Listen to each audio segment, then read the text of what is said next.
gallons of water per minute. These fireboats ensure that the port and the fire department maintain a high level of service for many years to come. We are back at the Los Angeles Maritime Museum. We hope you enjoyed your virtual harbor tour at the Port of Los Angeles.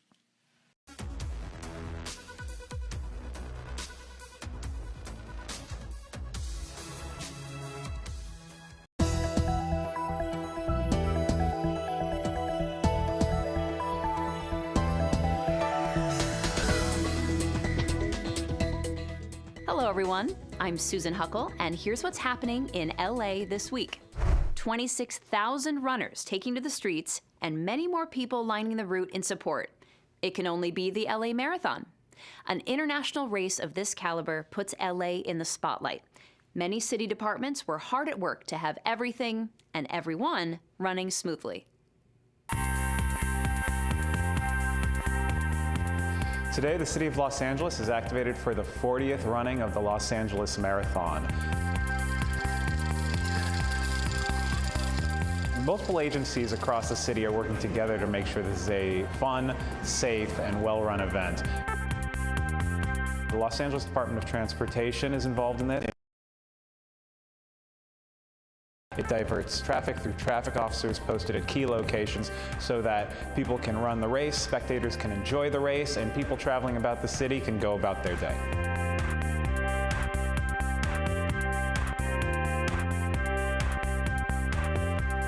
So the Los Angeles Police Department, along with the other city family members, in particular the Los Angeles Department of Transportation and Los Angeles Fire Department, we have been working for nearly 2 months in planning. Anytime there are thousands of people, and we've got more than 25,000 runners, our biggest concerns, anything terrorism related, active shooter, vehicle incursions along the route, we're doing everything we can to prepare for those potential events. Trained professionals are standing by in case anything does go wrong. But as we always say, we plan for the worst but hope for the best. So we're going to be out there hoping for the best, cheering the runners on, interacting with spectators. And we just hope everybody has a great LA Marathon 2025, the 40th anniversary.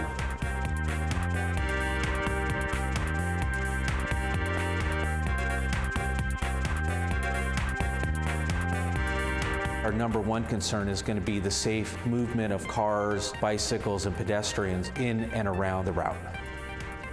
Our biggest concern is the medical aspect of this, both for the runners who are severely exerting themselves. 26.2 miles is unbelievable toll on the body.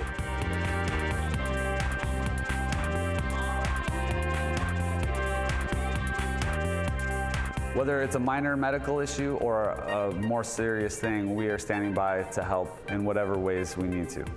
We've deployed more than 700 personnel on the route so that the public knows that they're there to help keep them safe.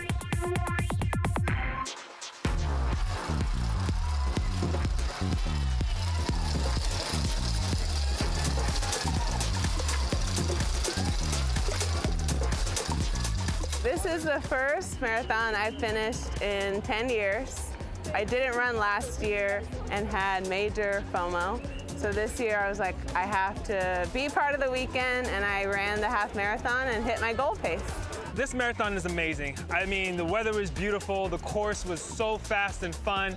I really enjoyed running through the city and coming back home because I live up north in Berkeley. And so to come back to LA, to see everything and be around my old people, it was a good time. This is my 10th LA marathon. My buddy Miguel, dude, he's killing it too, right? Pace leader, LA Marathon, my boy Miguel too. Woo! Let's go, baby. It was great atmosphere out there today. Just runners all over. It was just an incredible, exhilarating experience, especially after these wildfires. I mean, what an amazing community experience. I just had an incredible time.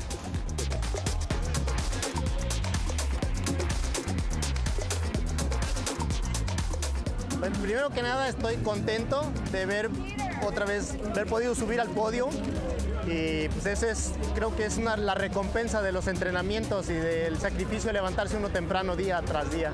It prolongs your life and it keeps a clear head, but most of all, it promotes discipline. The marathon, I think, is just like an incredible way to know that you can do hard things.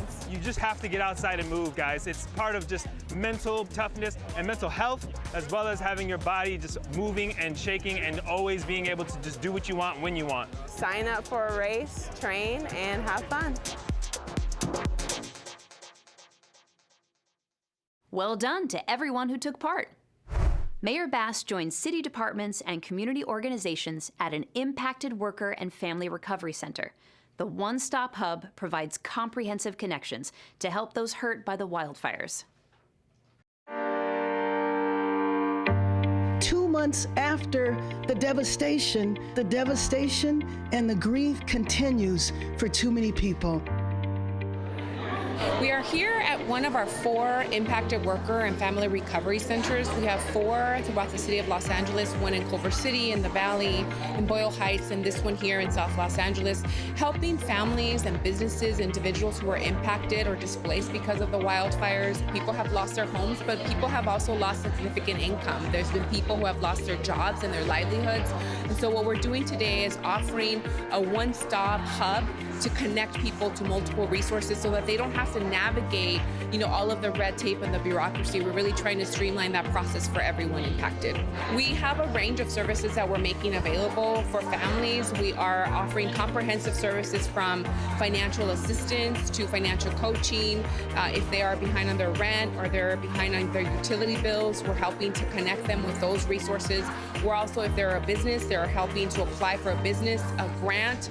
If they were displaced and they've lost income, we're helping people apply for their impacted worker relief fund, and then also connecting people that are interested in other employment opportunities to the workforce development system to help them there.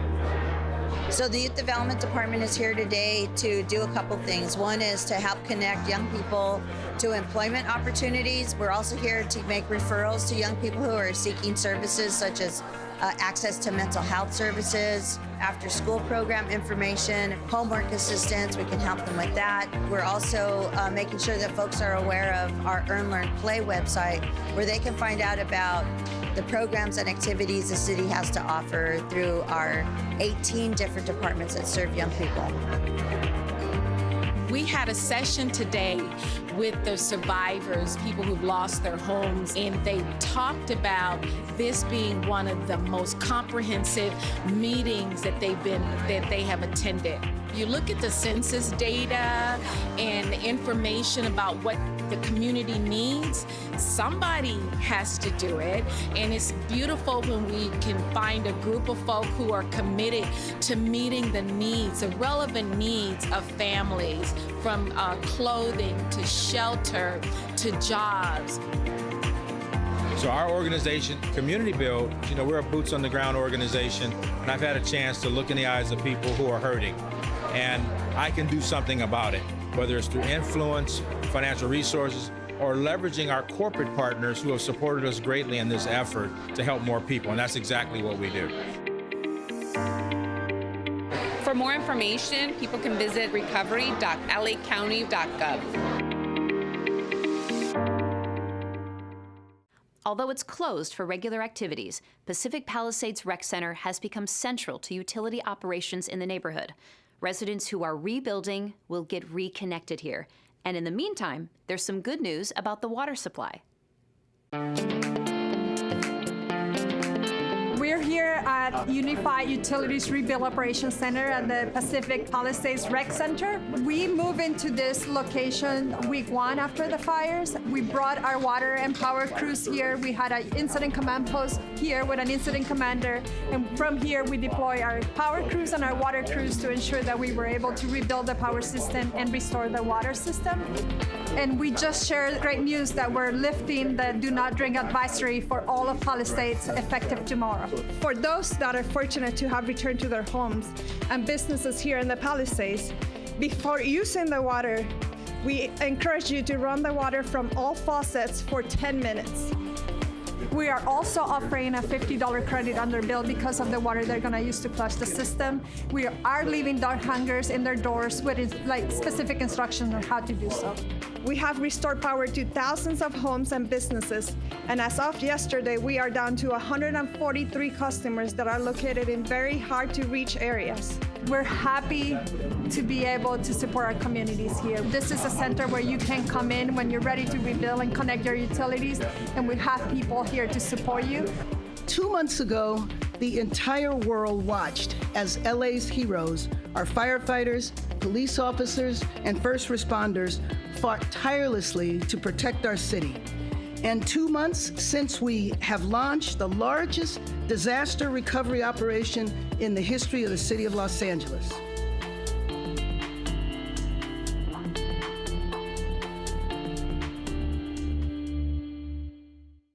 Getting greener and making the switch to EVs is an important decision for the city. At the South Coast Air Quality Management District, they keep up with the latest in clean air technologies, and their recent showcase aimed to help others do the same. This is the South Coast AQMD Technology Showcase. This event really is all about showcasing some of the latest clean air technologies to help us reduce emissions and to advance our goals of clean air. We're really delighted today to have over 30 vendors participating in this showcase. There's a variety of different types of technologies and equipment that are here. Some examples would be things like battery electric trucks, battery electric police vehicles, zero emission and battery electric lawn and garden equipment, as well as air filtration units that help reduce residents' exposure to emissions. We are working to electrify trucking. We all want clean air, right? None of us like breathing in particles. They make us sick, they clog our lungs. We don't feel good when we're breathing in air. So what we're trying to do here is clean up the air, get diesel trucks off the road, move to electric, and make sure that we all have clean air to breathe.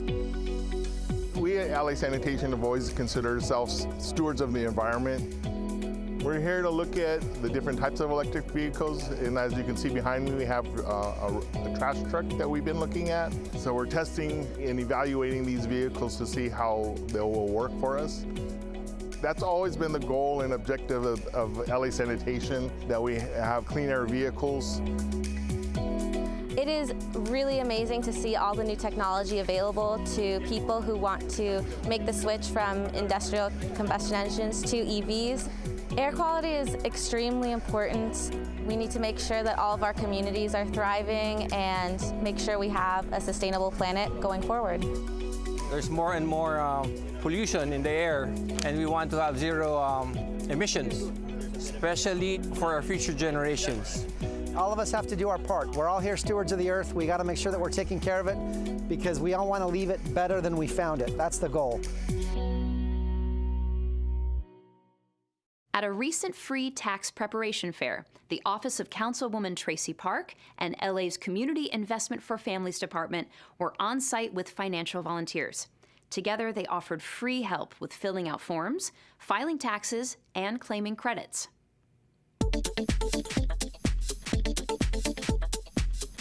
I'm excited to be here today. We're partnering with Councilmember Tracy Park, and we're hosting a free Tax Prep LA pop-up event. I'm really happy that we have this tax prep fair here. As president of the Neighborhood Council, we try to bring as many of these types of educational programming events to our community. So we're very thankful to Councilwoman Park's office and the mayor's office for making this happen. Additionally to those financial related resources is SALA, the Salvadoran American Leadership and Education Fund. SALA's mission is very simple.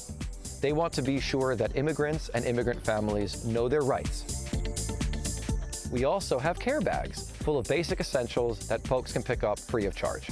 We are helping families complete their taxes, helping them claim important tax credits, like the Earned Income Tax Credit, the Child Tax Credit. The families normally pay $200 to have their taxes done, and this is more money that you're putting in your family's pocket now. We have helped over 40 people file their tax return and helped put over $30,000 in tax refunds back into their pockets. For more information, visit our website at cd11.lacity.gov. You can visit our website for more information, along with other events that we're hosting throughout the city.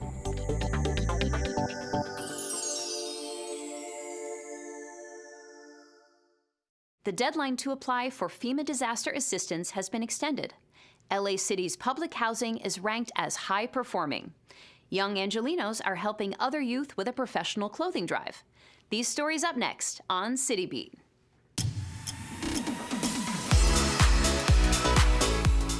The FEMA deadline to apply for LA wildlife disaster assistance has been extended to Monday, March 31st, 2025.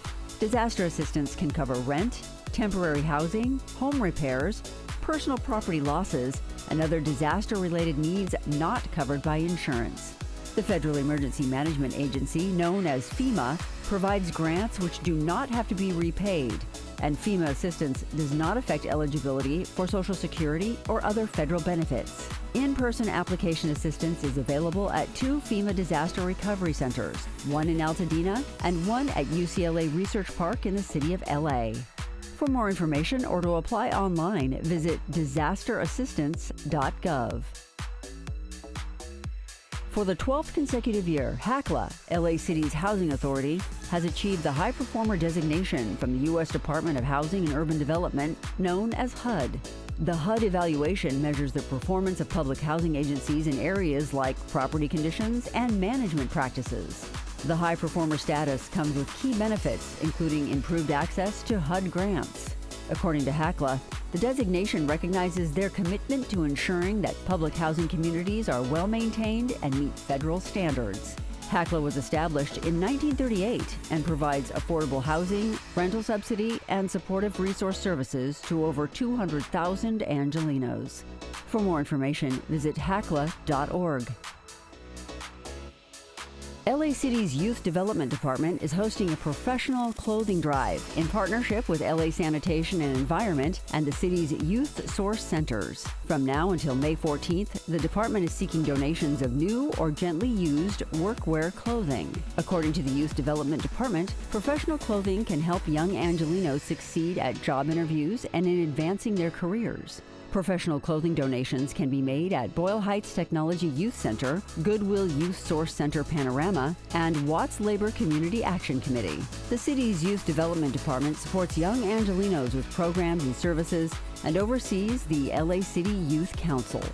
For more information, visit ydd.lacity.gov.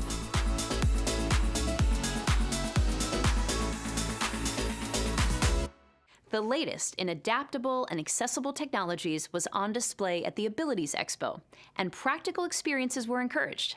From goods to voting access and everything in between, this expo brings a diversely abled community together. Well, we're here at the beautiful Los Angeles Convention Center. We're here for Abilities Expo 2025. This is the largest disability-centered event west of the Mississippi. The Abilities Expo really can change people's lives because there's so many resources that people need. It's a real tough time right now for people with disabilities, but if you need more transportation, there's all sorts of transportation modes here. If you need clothing that's more adaptable to your day-to-day life and needs, it's here. We've got people who have household goods, ways to build ramps and make your space more accessible. We've got bikes, we've got wheelchairs to go out on parks and recreation with. Really almost anything and everything a person with disability might need. Anybody can benefit from seeing all of the latest and the greatest technology, resources, workshops for anybody who has a disability, family members who are disabled, or maybe you're getting a little bit older and you need a little bit of assistance. There's something here for everyone. My favorite thing about the Abilities Expo is that I get to see lots of people with disabilities, and I just tried the medium rock climbing, and it was a little difficult at first since I'm at medium, and once I take my time, I can just be good at it. But I'm pretty good at this. I like to see a lot of people interacting, doing hands-on stuff despite their disabilities. It's really exciting to see. Even if you don't have a disability, it's fun for people to be more self-aware. Having this kind of an exposition makes people understand that there is help out there. I have a daughter who has multiple disabilities, so it's really very personal for me. I think this is more relevant even today because a lot of our issues are under attack.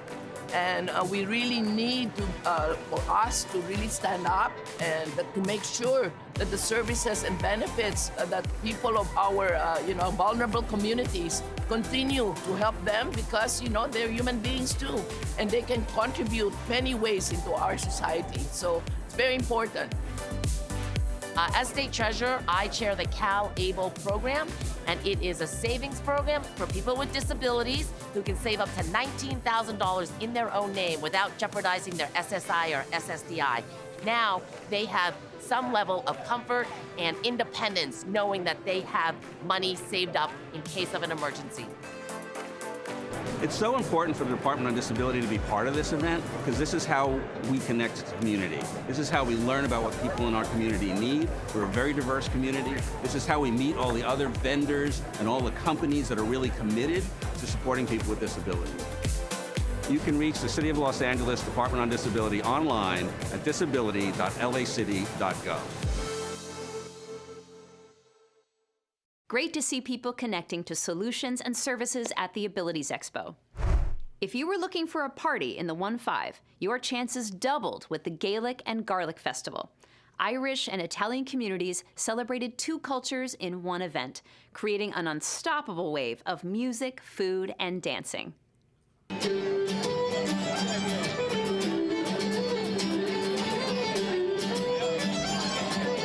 We are here in San Pedro, downtown, for our third annual Gaelic and Garlic Festival. We're going to have entertainment and food and fun to celebrate our unique Irish American culture and Italian American culture. Well, here in the harbor area, we have this great Italian American community that grew up around the fishing industry and around all of our activities in the harbor. We also have some Irish American history. John T. Gaffey himself was an Irish American who came and settled here and was one of the founders of this community way back even before LA took over San Pedro. So we have this great Irish American tradition and we have a really deep Italian American tradition, and we just thought it made sense right before St. Patrick's Day to blend them together and call it Gaelic and Garlic and celebrate both.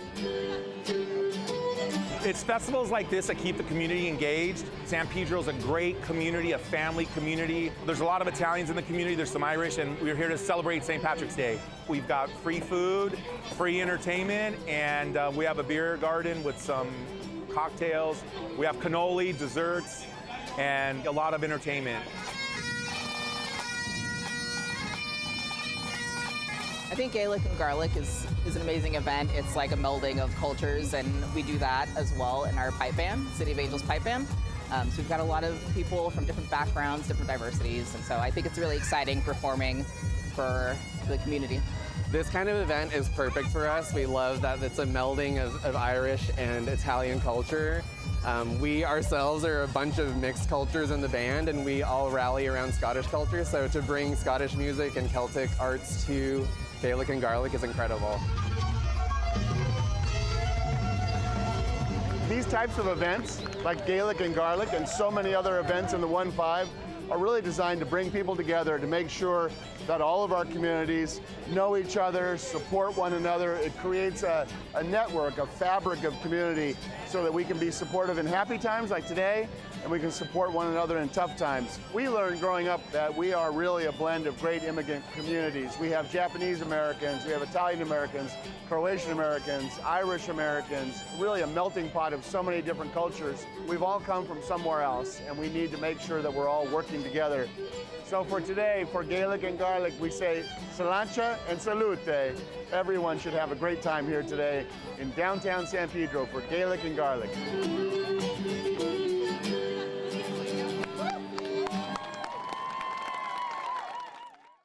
In this week's feature story, recovery is an active process. Following the devastating wildfire in the Palisades, we catch up with the U.S. Army Corps of Engineers. The Army Corps is doing all it can to optimize and expedite the progress of wildfire recovery.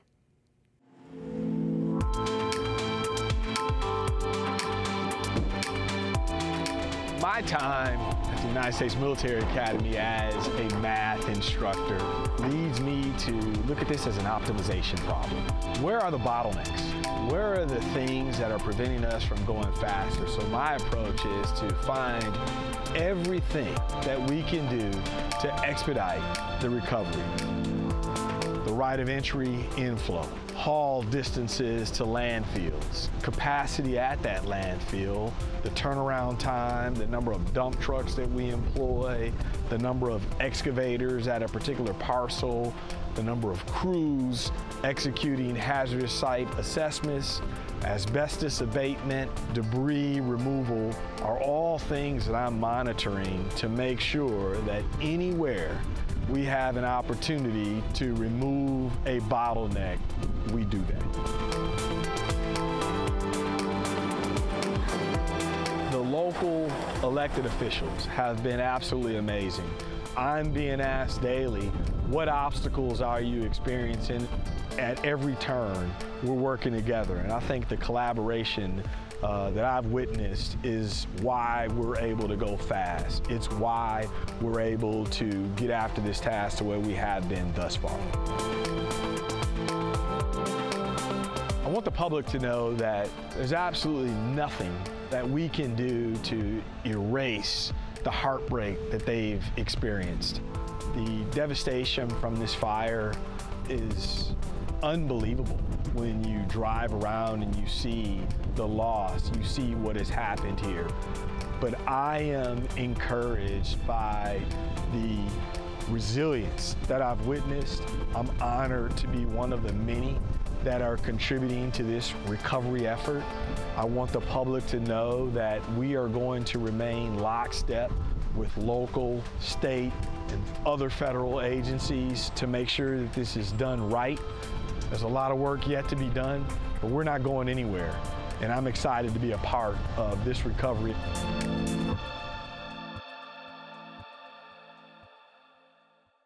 In this week's Things to Do, support the close shaves at a St. Baldrick's event, learn how to compost, and dive into student science projects at Cabrillo Marine Aquarium.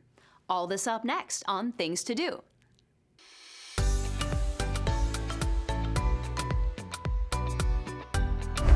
The annual St. Baldrick's Challenge is on. And when it comes to fighting childhood cancer, the Los Angeles Fire and Police Departments always put the fun in fundraising. On Saturday, March 29th, you can show your support for fire and police personnel who are raising funds and awareness by getting their heads shaved. Join Councilmember John Lee at the Porter Ranch St. Baldrick's event, where attendees can enjoy a pancake sausage fundraiser along with fire and police apparatus displays, face painting, magicians, music, and much more. Head to the Vineyards at Porter Ranch for this LAFD LAPD St. Baldrick's event on Saturday, March 29th at 9 a.m. For more information, visit stbaldricks.org/events/LAFD LAPD. Join the Green Waste Specialists of LA City Sanitation and Environment for a free home composting workshop on Saturday, March 29th. Learn how to compost, take home a plant, and enjoy a raffle during the event. The home composting workshop will show you how you can turn everyday kitchen scraps and yard trimmings into a nutrient-rich soil enhancer. There's a free garden plant for each participant to take home, so please register on Eventbrite for your place at the workshop. Head to Stoner Recreation Center for the home composting workshop on Saturday, March 29th at 9 a.m. Find out more under the Education and Sustainability tab at sanitation.lacity.gov. Join the Department of Recreation and Parks at Cabrillo Marine Aquarium as they celebrate the work of young scientists on Sunday, March 30th. The Young Scientist Symposium is a showcase of students' independent science projects conducted under the mentorship of staff at Cabrillo Marine Aquarium. The students will be presenting their findings at the symposium and sharing their experience of the science program. Friends, family, staff, volunteers, and aquarium guests are all welcome to attend and learn about the students' accomplishments. Celebrate these student scientists at the Young Scientist Symposium, taking place on Sunday, March 30th at 12 p.m. For more information, visit CabrilloMarineAquarium.org. And that's a look at some things to do.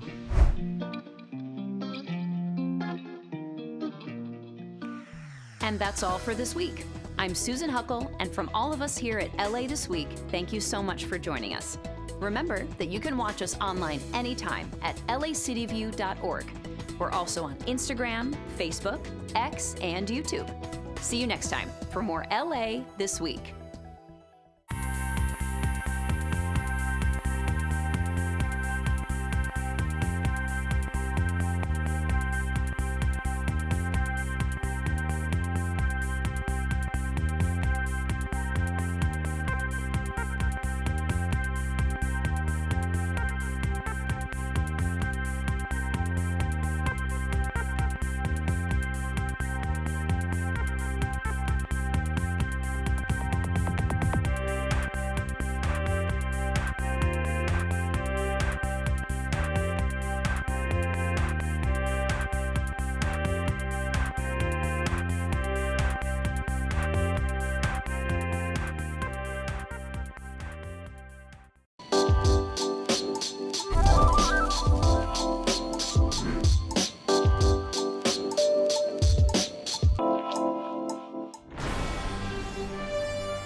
Los Angeles City Council. Today is Tuesday, the 25th day of March in the year 2025. My name is Mark Luis Aristotle. I serve as president of this council. Public comment will be taken in person in the John Thoreau Council chambers for today's meeting. Mr. Clerk, let's begin our proceedings by calling the roll. Blumenfield, Harris Dawson, Hernandez, Hutt, Jurado, Lee, McOsker, Nazarian, Padilla, Park, Price, Romnan, Rodriguez, Soto Martinez, Yaroslavsky, 10 members present and a quorum is present. All right, first order of business. Approval of the minutes of March 21st, 2025. Councilmember Rahman moves. Councilmember Hutt seconds. What's next? Commendatory resolutions for approval. Councilmember McOsker moves. Councilmember Lee seconds. What's next? Mr. President, today is Tuesday and it's time for the flag salute. All right, I'll ask everyone in the chambers to stand and join Councilmember Lee in the recitation of the Pledge of Allegiance. Thank you, Council President. If everyone would stand and face our flag, put your right hand over your heart. I pledge allegiance to the flag of the United States of America and to the republic for which it stands, one nation, under God, indivisible, with liberty and justice for all.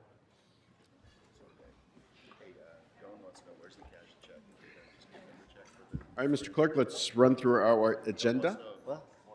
Mr. President, there is a request to hold items 3, 4, 8, and 16 on the desk.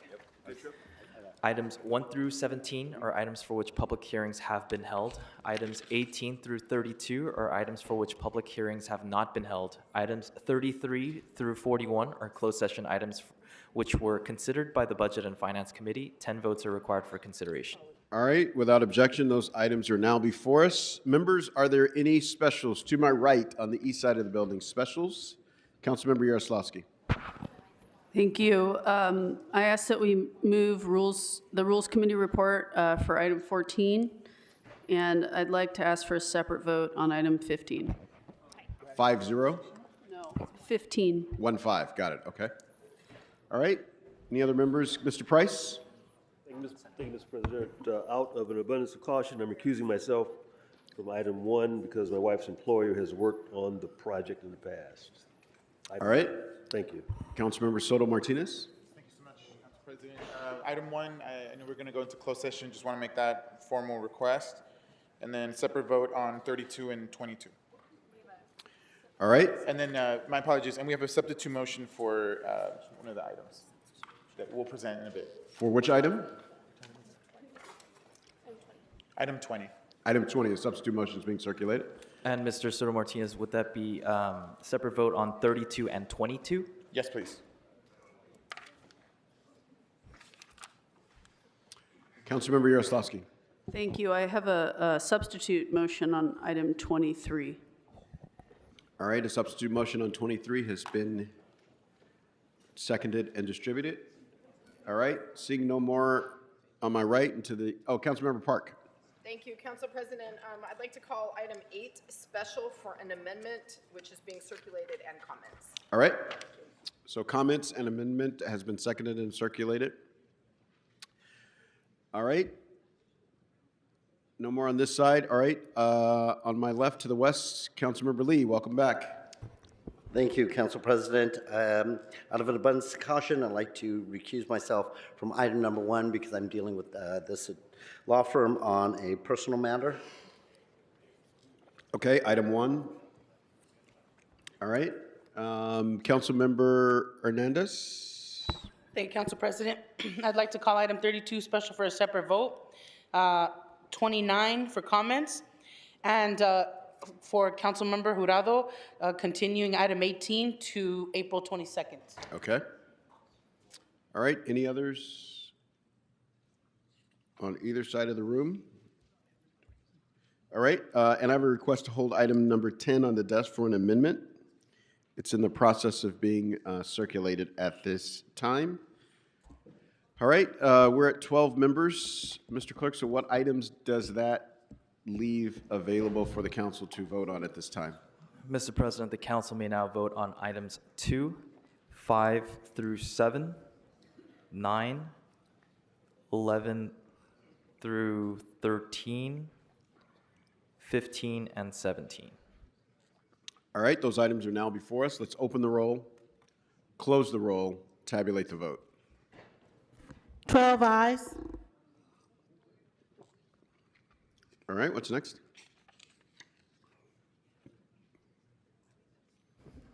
Mr. President, I believe the council may now take up item 3, called special for comments by Councilmember Rodriguez. All right, item 3 is now before us. Councilmember Rodriguez. Colleagues, very excited that this motion is finally taking place. Item number 3 is related to a workforce development effort that I've partnered and collaborated with LIUNA, Laborers Local 300, to introduce for sidewalk repair work in Council District 7. This is work that, and a concept that has basically been 7 years in the making. It was when I first took office back in 2017 that I engaged in conversations with Laborers Local 300 for us to begin the work of helping to meet a multitude of needs, creating new job opportunities, job training, and fixing our aged infrastructure, something that I know we all struggle with. I want to thank our Economic Development Workforce Department, LIUNA, of course, who's been an incredible partner and collaborator, very patient for us to make all of this come together. Of course, I also want to thank Bureau of Contract Administration for their role, as well as the Miguel Contreras Foundation that is also an important partner in this collaboration. But the combination of Public Works and our labor partners were able to help meet a multitude of needs that we have in our communities, but more importantly, the economic opportunities that we'll be providing for job training for a number of individuals that, as we continue to see the growing demand as we are in the process of reconstructing parts of our city, this is going to be a huge job creator and job training opportunity for a lot of people to meet this need. So I'm really grateful for this collaboration. I've had a precursor, an introduction of a similar effort that I've done with the LA Conservation Corps, and that is currently ongoing, and we've got a number of young people in Council District 7 that are currently benefiting from that work, as well as neighborhoods in CD7 that have benefited from having their sidewalks repaired. And so I'm very excited that we're going to be running this pilot with resources that I've put in place several years ago, but we finally got all the pieces in place to make this a reality, and I hope it then becomes a model of something that we can help introduce and launch citywide. So I ask for your aye vote. Thank you so much. Thank you, Councilmember Rodriguez. This is an extremely important program, and the thing about these sidewalks, folks, is we need our sidewalks fixed, yes, but when a young person gets that skill, the sidewalks in Long Beach are eventually going to break, and they're going to break in Santa Barbara, and they're going to break all over the world. And so you will have a career that can carry you literally anywhere you want to go. So I'm really a big fan and supporter of this program. So thank you, Councilmember Rodriguez. All right, this item is now before us. Let's open the roll, close the roll, tabulate the vote. 13 ayes. All right, what's next? The council may now take up item 4, called special by Councilmember Rodriguez. Councilmember Rodriguez. Thank you very much. Yes, I've got a Welcome few, back. Yes, I know. A few items on the agenda today. Thank you so much. Colleagues, we have the elephant in the room, and it's LAHSA. We've continued to see the failures. There's not much more data that we can seek that will confirm what we already know to be true, is that this monstrosity has been funded with taxpayer dollars from multiple sources, and it continues to fail to perform. And there's a point where we just have to call an end to funding the failure. This motion, which I introduced back in November upon discovering what we confirmed by the county controller's audit, was that there were tens of millions of dollars that were issued to service providers without scope of work, without contracts, that was frankly just a gift of public funds. But we have seen, I have experienced directly from years of waiting for LAHSA to produce the results and the receipts, and for us to have funded our own $2 million audit to only further confirm the fact that LAHSA is not able to produce receipts and an accounting of the work that's being done, let alone some of the egregious malfeasance and activities that have been discovered by the acts of the current CEO. There's a point where we have to just now bring these things in-house and create a system where we can provide the direct oversight and the work associated with homelessness. We can't continue to fund the failure and we need to separate ourselves and begin the work of creating the systems in place. The county's already beginning that work and having those conversations. We can't get left being strapped to this sinking Titanic. So I ask you, colleagues, for your aye vote in this, and I look forward to continuing to work to ensure that we can make the better use of our taxpayer dollars that will enable us to aid and support the very individuals that are of concern to have services delivered to them in a timely manner, get people housed, and make the best use of taxpayer dollars. So I ask for your aye vote.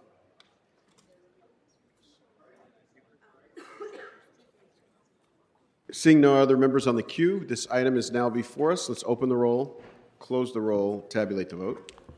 15 ayes. All right, what's next? Mr. President, my apologies. Item 15 will need to be reconsidered. Based on? I believe Councilmember Yaroslavsky wanted to hold a separate vote. All right, so we have a motion to reconsider from Councilmember Yaroslavsky. I'll second the motion. Let's open the roll on reconsideration. Close the roll, tabulate the vote.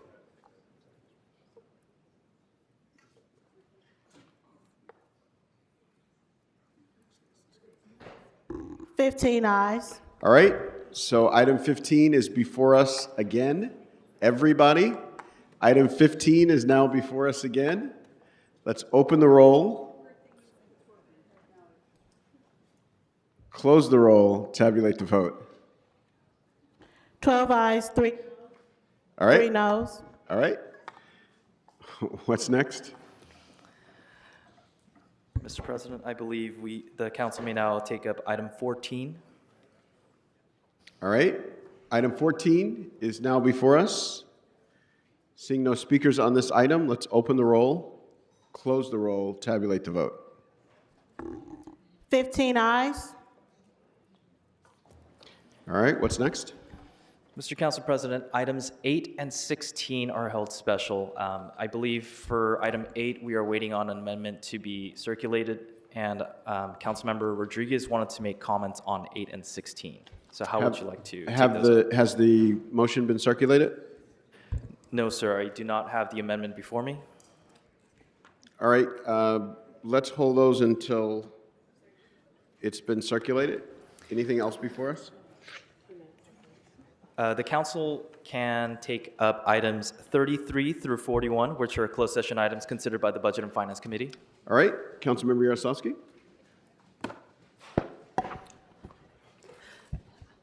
We considered closed session items 33 through 41 in BNF on March 18th. I recommend approval of these items. All right. Seeing no other comments on those items, let's open the roll. And Mr. Council Yes. President, would you like for me to read the settlement amount? Yes, please. Thank you. For item 33 in the case entitled Escarlate Maldonado versus the City of Los Angeles et al., there is a recommendation to expend up to $100,000 in settlement. For item 34 in the case entitled Joan Sturgis versus the City of Los Angeles et al., there is a recommendation to expend up to $150,000 in settlement. For item 35 in the case entitled Stephen Greer versus the City of Los Angeles et al., there is a recommendation to expend up to $160,650 in settlement. For item 36 in the case entitled Emily Bunton versus the City of Los Angeles, there is a recommendation to expend up to $175,000 in settlement. For item 37 in the case entitled Barbara Amanda Hossman versus the City of Los Angeles et al., there is a recommendation to expend up to $185,000 in settlement. For item 38 in the case entitled Maria Chervetz versus the City of Los Angeles et al., there is a recommendation to expend up to $200,000 in settlement. For item 39 in the case entitled Alba Rivera versus Stephen Ruda et al., there is a recommendation to expend up to $200,000 in settlement. For item 40 in the case entitled Zishan H. Khan, Christina Astorga et al. Versus the City of Los Angeles et al., there is a recommendation to expend up to $1,250,000 in settlement. For item 41 in the case entitled Kimberly Marroquin versus Unidentified Los Angeles Police Department Officer et al., there is a recommendation to expend up to $1,163,553 in settlement. All right, thank you. Those items are now before us. Let's open the roll, close the roll, tabulate the vote. 15 ayes. All right. And Mr. President, The amendment for item 8 has been circulated. All right, so items 8 and 16 are before us. Councilmember Rodriguez. Thank you. Colleagues, very excited. Item 16 is also another 7 years, actually more like 30 years in the making. The community of Sylmar is in a high fire hazard severity zone and has been subjected to multiple major wildfires over the course of decades.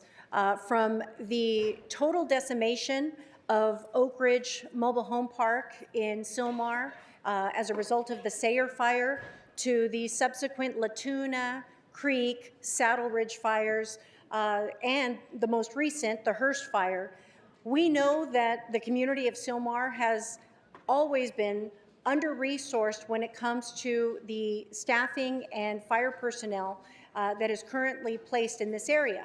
And this is a matter of when we talk about standards of cover, when we talk about the need to make sure that fire resources are deployed and placed in every part of the community to assure the right amount of response times. This is a community that has had to endure being shortchanged for many, many years. And this was actually a project that was originally committed as a result of the Cascades development that occurred back when Councilmember Alex Padilla was in this seat. And so it's been nearly 30 years of this community not getting its fire station, but I'm thankful to my staff and the current owner of the property that we have finally realized the acquisition of a property that will now be home to the future Sylmar Fire Station, which brings us to item 8. And I want to thank Councilmember Park for all the collaboration and work, because what we know to be true is that we have a number of communities that currently have fire stations that are in disrepair, in severely dilapidated condition. But when you also look at the need of an area like the community of Sylmar, the future resources that will assure the construction of this site is something that we know we desperately need to be invested in.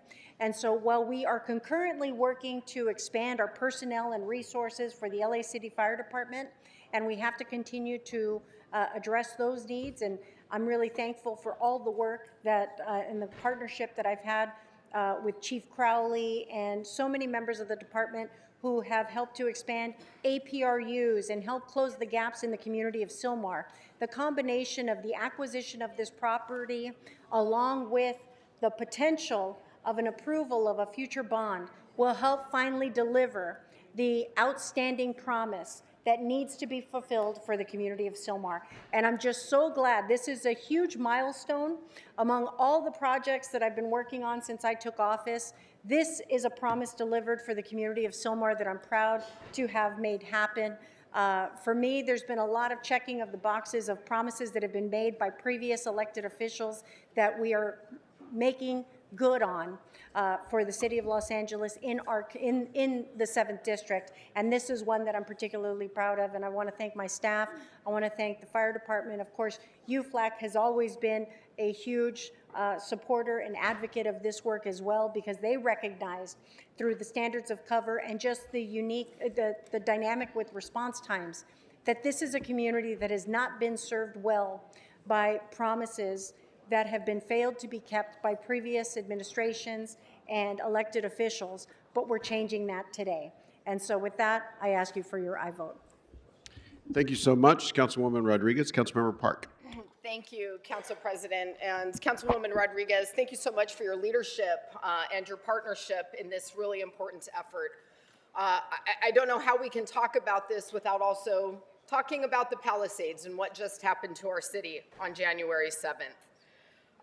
What happened in the Palisades was unprecedented, but it wasn't unpredictable. Over the course of a century, the tight-knit community of the Pacific Palisades grew from 100 homes in 1925 to over 10,000 homes back in the old days in 2024, just last year, in addition to about 5,000 commercial and public structures. The Pacific Palisades got its first fire station in 1963. It got its second fire station in 1967. And despite massive growth spurts after World War II, in the 1970s when we began pushing into the urban-wild interface, the 1990s, the 2010s, and beyond, we haven't added a single additional fire station or even a single extra firefighter.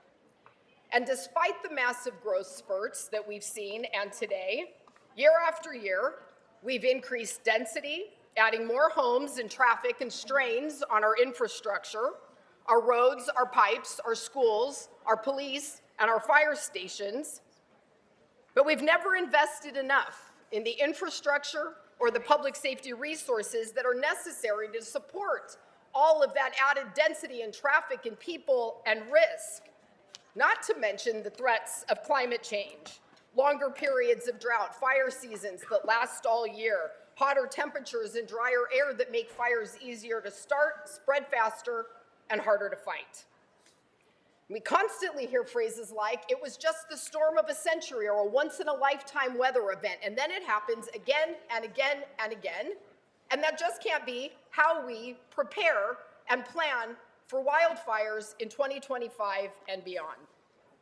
And I tell the story of rampant development in the Pacific Palisades without concurrent investment in the necessary infrastructure and public safety resources to support it, because the same story is true in neighborhoods all over Los Angeles.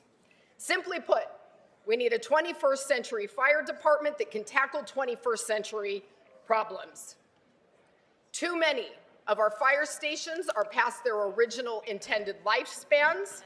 We have leaky roofs, broken staircases, and PFAS extractors that we can't plug into the wall because we don't have the right electrical equipment to support the equipment. We already know that we can't get the kind of investment that we need inside the walls of our own city budget, and that means we need to explore a ballot measure for 2026 that can be used exclusively to repair our neglected, outdated stations and to build new ones that will help our city meet the standards expected of us for the next 50 years. I strongly urge an aye vote. Thank you, colleagues. Thank you so much, Councilmember Park. Councilmember Hernandez. Thank you, Council President. Thank you, Council Members Park and Rodriguez, for moving this forward. It's incredibly moment at this time, but I just want to uplift a little bit about CD1 and our fire stations. The oldest fire station in the entire city is in Lincoln Heights, where the kitchen is where they used to keep the horses, which is the stables. And there's always plumbing issues. The busiest fire station in the country is Fire Station 11 that serves MacArthur Park. That team needs a better fire station, especially with everything that they have to deal with. And also, the fire station that's connected to the Emergency Operations Center is not that old, but we're already seeing that there's leakage from the bathroom into the dining area where our firefighters have to eat, where they have to shower. And so I really look forward to seeing this on the ballot and us moving it forward so that we can, one, and reinforce the infrastructure, but also build them new fire stations. So thank you for your leadership on this. Thank you. Thank you so much, members. All right, those items are now before us. Let's open the roll, close the roll, tabulate the votes. 15 ayes. All right, what's next? And just to clarify, item 8 was adopted as amended. Excellent. What's next? And Mr. President, I believe the amendment for item 10 has been circulated, so the council may now take up item 10. All right, item 10 is now before us. Seeing no speakers on this item, let's open the roll, close the roll, tabulate the vote. 15 ayes.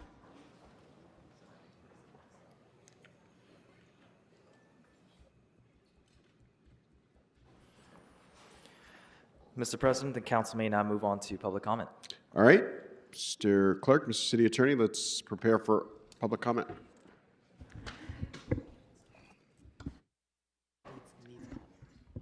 We are now moving on to public comment on agenda items, notice for public hearing, items for which public hearings have not been held. Public comment, to people providing public comment, when it is your turn to speak at the podium, please state which of the agenda items you'd like to speak to. You will have 1 minute per item, up to 3 minutes total, for the items open for public comment. Members of the public may also speak for up to 1 minute for general public comment. During general public comment, members of the public may speak to any of the items or anything else within the city's subject matter jurisdiction.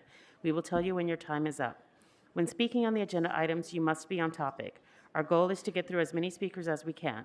If you're not on topic or we cannot tell whether you're on topic, you will get one brief warning from me or the president. At that point, you need to get immediately and clearly on topic. If you do not do so or you again stray off topic, you will forfeit the rest of your speaking time and we will move on to the next speaker. The items open for public comment are items 19 through 32. Again, that's items 19 through 32. And if I could get the Spanish translator to translate this bit. So for members of the public needing a Spanish translator, we ask that you pause after every few sentences so that the translator can translate your comment. We will hold your time and you will get as much, the same amount of time as all of the other speakers. Thank you. Para los miembros que necesiten traducción, se le pide por favor que hablen de manera lenta y que pausen en cada oración para que el traductor pueda hacer su trabajo. Vamos a pausar su tiempo de traducción de tal manera que usted va a tener el mismo tiempo que todos los demás. Gracias.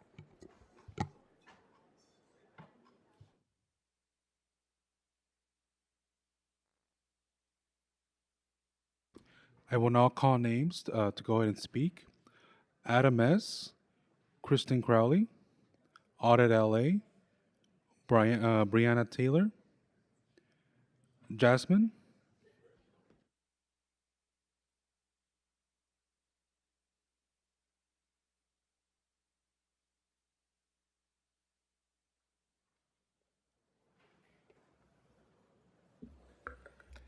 Speaker, which items would you like to speak to? Good morning. My name's Adam from the LA Community Action Network to speak on item 22, 32, and general public comment. Okay, you'll have 2 minutes for the items and 1 minute for general public comment. you. Please start with the items. Start with item 22. This item is for $10,000 more to LAPD for, quote, additional police services in CD5. I don't need to remind this body about how last year you gave an additional $1 billion to the LAPD over the next 4 years while we were facing what apparently will amount to a $1 billion deficit in the next fiscal year. Councilmember Yaroslavsky, who is also the chair of the Budget and Finance Committee and who will be leading discussions about next year's budget, is requesting this additional money for LAPD. Do they not have enough? What is this money for? Will you all vote on this without any details about what it is actually going towards? I heard Councilmember Rodriguez talk about there's no scope, there's no contract for a lot of the loss of funding. Same goes for how the city pours money into the LAPD. What does additional police services mean? Does the public have the right to know what its elected officials are voting on, particularly with regard to more money for the already financially bloated LAPD? Number 32. This item is about adding an enforcement zone in CD6 using LA Municipal Code 4118. The city's own limited data shows that the 4118 does not help anything. In fact, we know that criminalizing poor people is incredibly violent and counterproductive. Forcing houseless people to move disconnects them from what services they might be currently receiving, or at least signed up to theoretically receive. Shuffling people around leads them to getting pushed into different council districts. Targeting people for criminalization and sweeps causes people to lose contact with their communities and support systems, lose vital documents required for services. Why does the City Council continue to lean on criminalizing poverty rather than addressing it with real solutions? We need house keys, not handcuffs. Now I'll go to general public comment. Raise your hand if you're listening during public comment. Raise your hand if you're listening to voters here today. Working people taking precious time out of their day. So raise your hand if you're listening to what we say. Do you care what constituents come in here to do? Do you care when you're voting to pass these motions through? $218,000 each is what we pay to you. So can you pretend to listen? It's the least that you can do. So raise your hand if you're listening during public comment. Raise your hand if you're listening to the voters here today. Working people taking precious time out. Speaker, your time is up. Speaker, your time is up.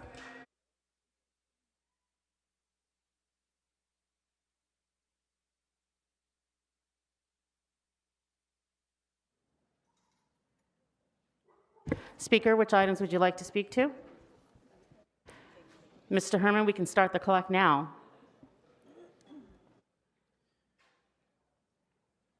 Yes, sir, Madam.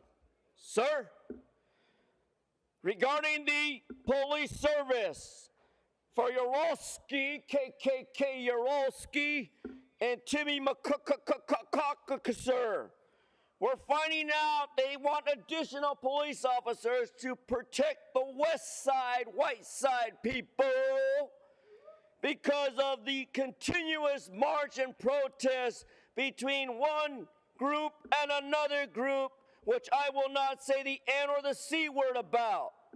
However, these issues in the neighborhood for enhancements are not so true, because police officers, from what I heard on the news, in a story and a movie called Niggers with Attitude, say, fuck the police. And that is what I believe. Look at item 23. Again, KKKKK Kurowski, KKKK Kurowski. We're having a Jewish American month. And a moment of silence, please.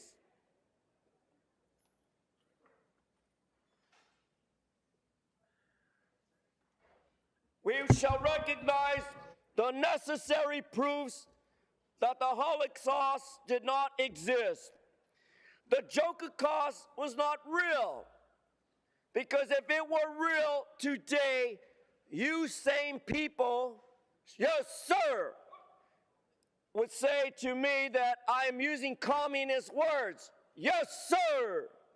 But the fact of the matter is I'm here to protect the corrections and clarifications and revisions about the Holocaust in celebrating its purpose of heritage. God bless Donald Trump. Now, my final comment on the last item within last minute is number 32. 32, Padilla, and the enforcement against sleeping in line in a motherfucking street when you're homeless. I've been in an outrage about this. That's the reason why I've used intensifiers. I use signs. I use my art to identify the slums of LA in your rights to a life. But no, they're saying, get your storage, get your sleeping off the fucking streets. Barden versus Sacramento. Barden, Sacramento, what do they got? We got sidewalking streets, and I will improve them soon. Now into my general public comment.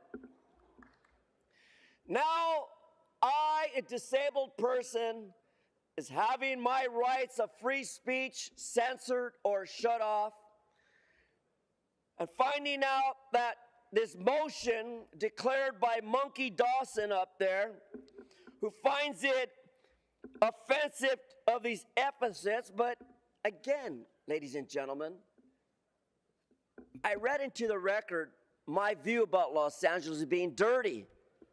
I talked about Los Angeles being dirty. I said it throughout my life, H, bitch, bitch, bitch. But 45 of you don't understand that. I got your attention now. I'm in the news, and I haven't used the N word or the C word. So Brandenburg versus Ohio, US 395, 444, 1969, a dirty nigger, LA.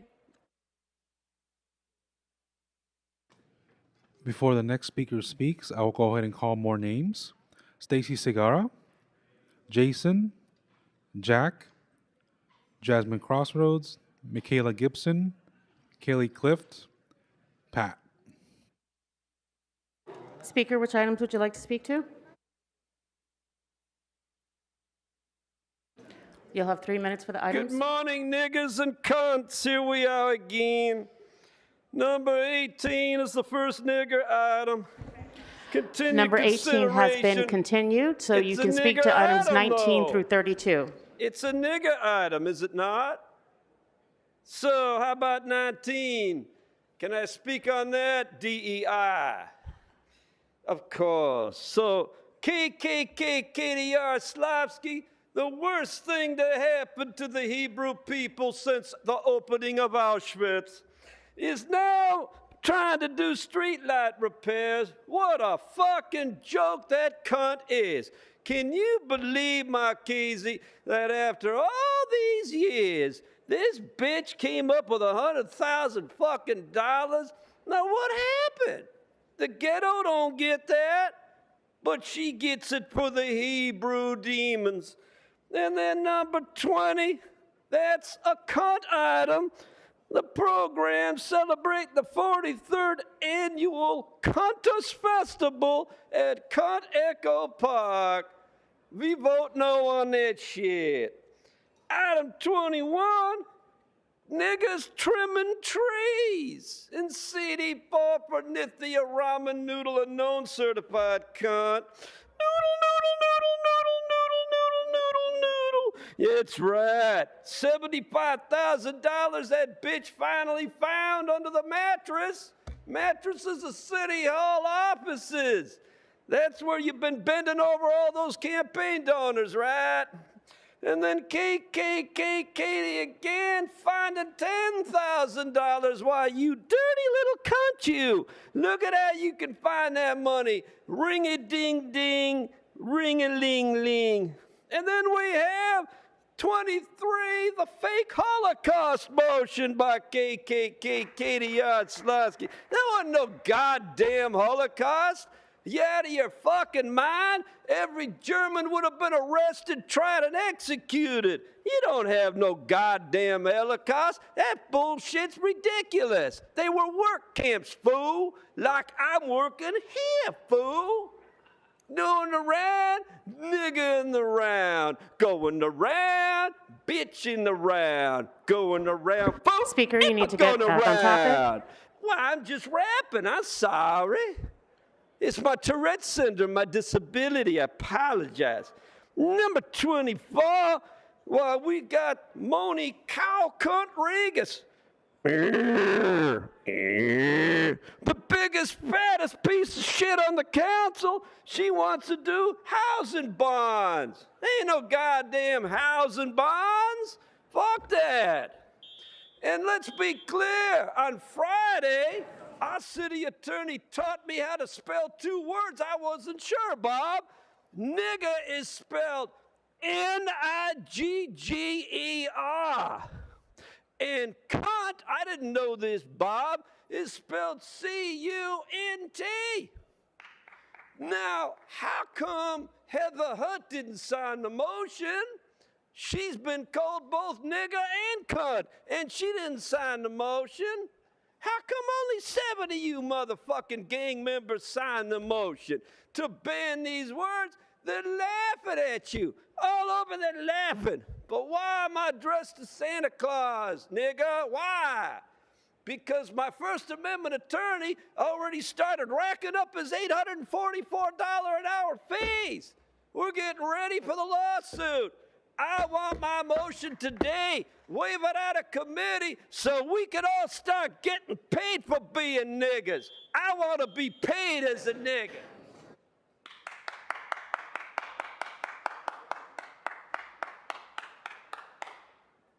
Speaker, which items would you like to speak to? General public comment. You'll have 1 minute. I'm Minister Miss Kelly Cliff, and I'm the lady that was raped in her sleep by Los Angeles Police Department. Found out that I was a virgin. And you've got to pay attention. There's too much talking going on. They have new council persons, and there's too much talking. Kelly A. Cliff versus Los Angeles District Attorney's Office, et cetera, all Third Amendment. There's too much talking. And not only that, it seems like 5 or 7 years before some type of payment. I've been experiencing what I've experienced for it'll be 30 years in October 2025 for the new council persons that are not aware. Now, number 2, role models. Karen Bass needs to be replaced. Karen Bass is a wrong role model. She needs to be recalled, and may a Christian billionaire write the check of $25 to $30 million to recall Karen Bass. Number 3, a little short Spanish police officer came into my apartment and committed sexual acts against me. This is why we have the problems that we have. You've got to pay Speaker, attention. your time is up.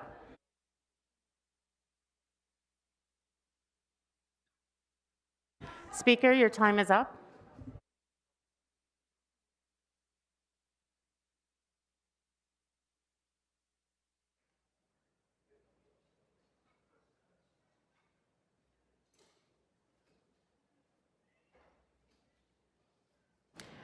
Speaker, which items would you like to speak to? Ms. City Attorney, if you allow me, I would like to speak on 19, 20, and 21, and then general, if you allow me. You'll have 3 minutes for the items and 1 minute for general public comment. Start with item 19, if you allow me. 曾经真的以为人生就这样了，平静的心拒绝再有浪潮，斩了千次的情丝却断不了，百转千折它将我围绕。有人问我你究竟是哪里好，这么多年我还忘不了。春风再美也比不上你的笑，没见过你的不会明了。是鬼迷了心窍也好，是前世的因缘也好，然而这一切已不再重要。Item number 20。如果你能够重回我怀抱，是命运的安排也好，是你存心的捉弄也好，然而这一切已不再重要。我愿意随你到天涯海角，虽然岁月总是匆匆的催人老，虽然情爱总是让人烦恼，虽然未来如何不能知道，现在说再见会不会太早？ Now let's move on to item number 21. 没那么简单就能找到聊得来的伴，尤其是在看过了那么多的背叛，总是不安，只好强悍。谁谋杀了我的浪漫？没那么简单就能去爱，别的全不看。变的时机也许好，也许坏各一半。不爱孤单，依旧也习惯。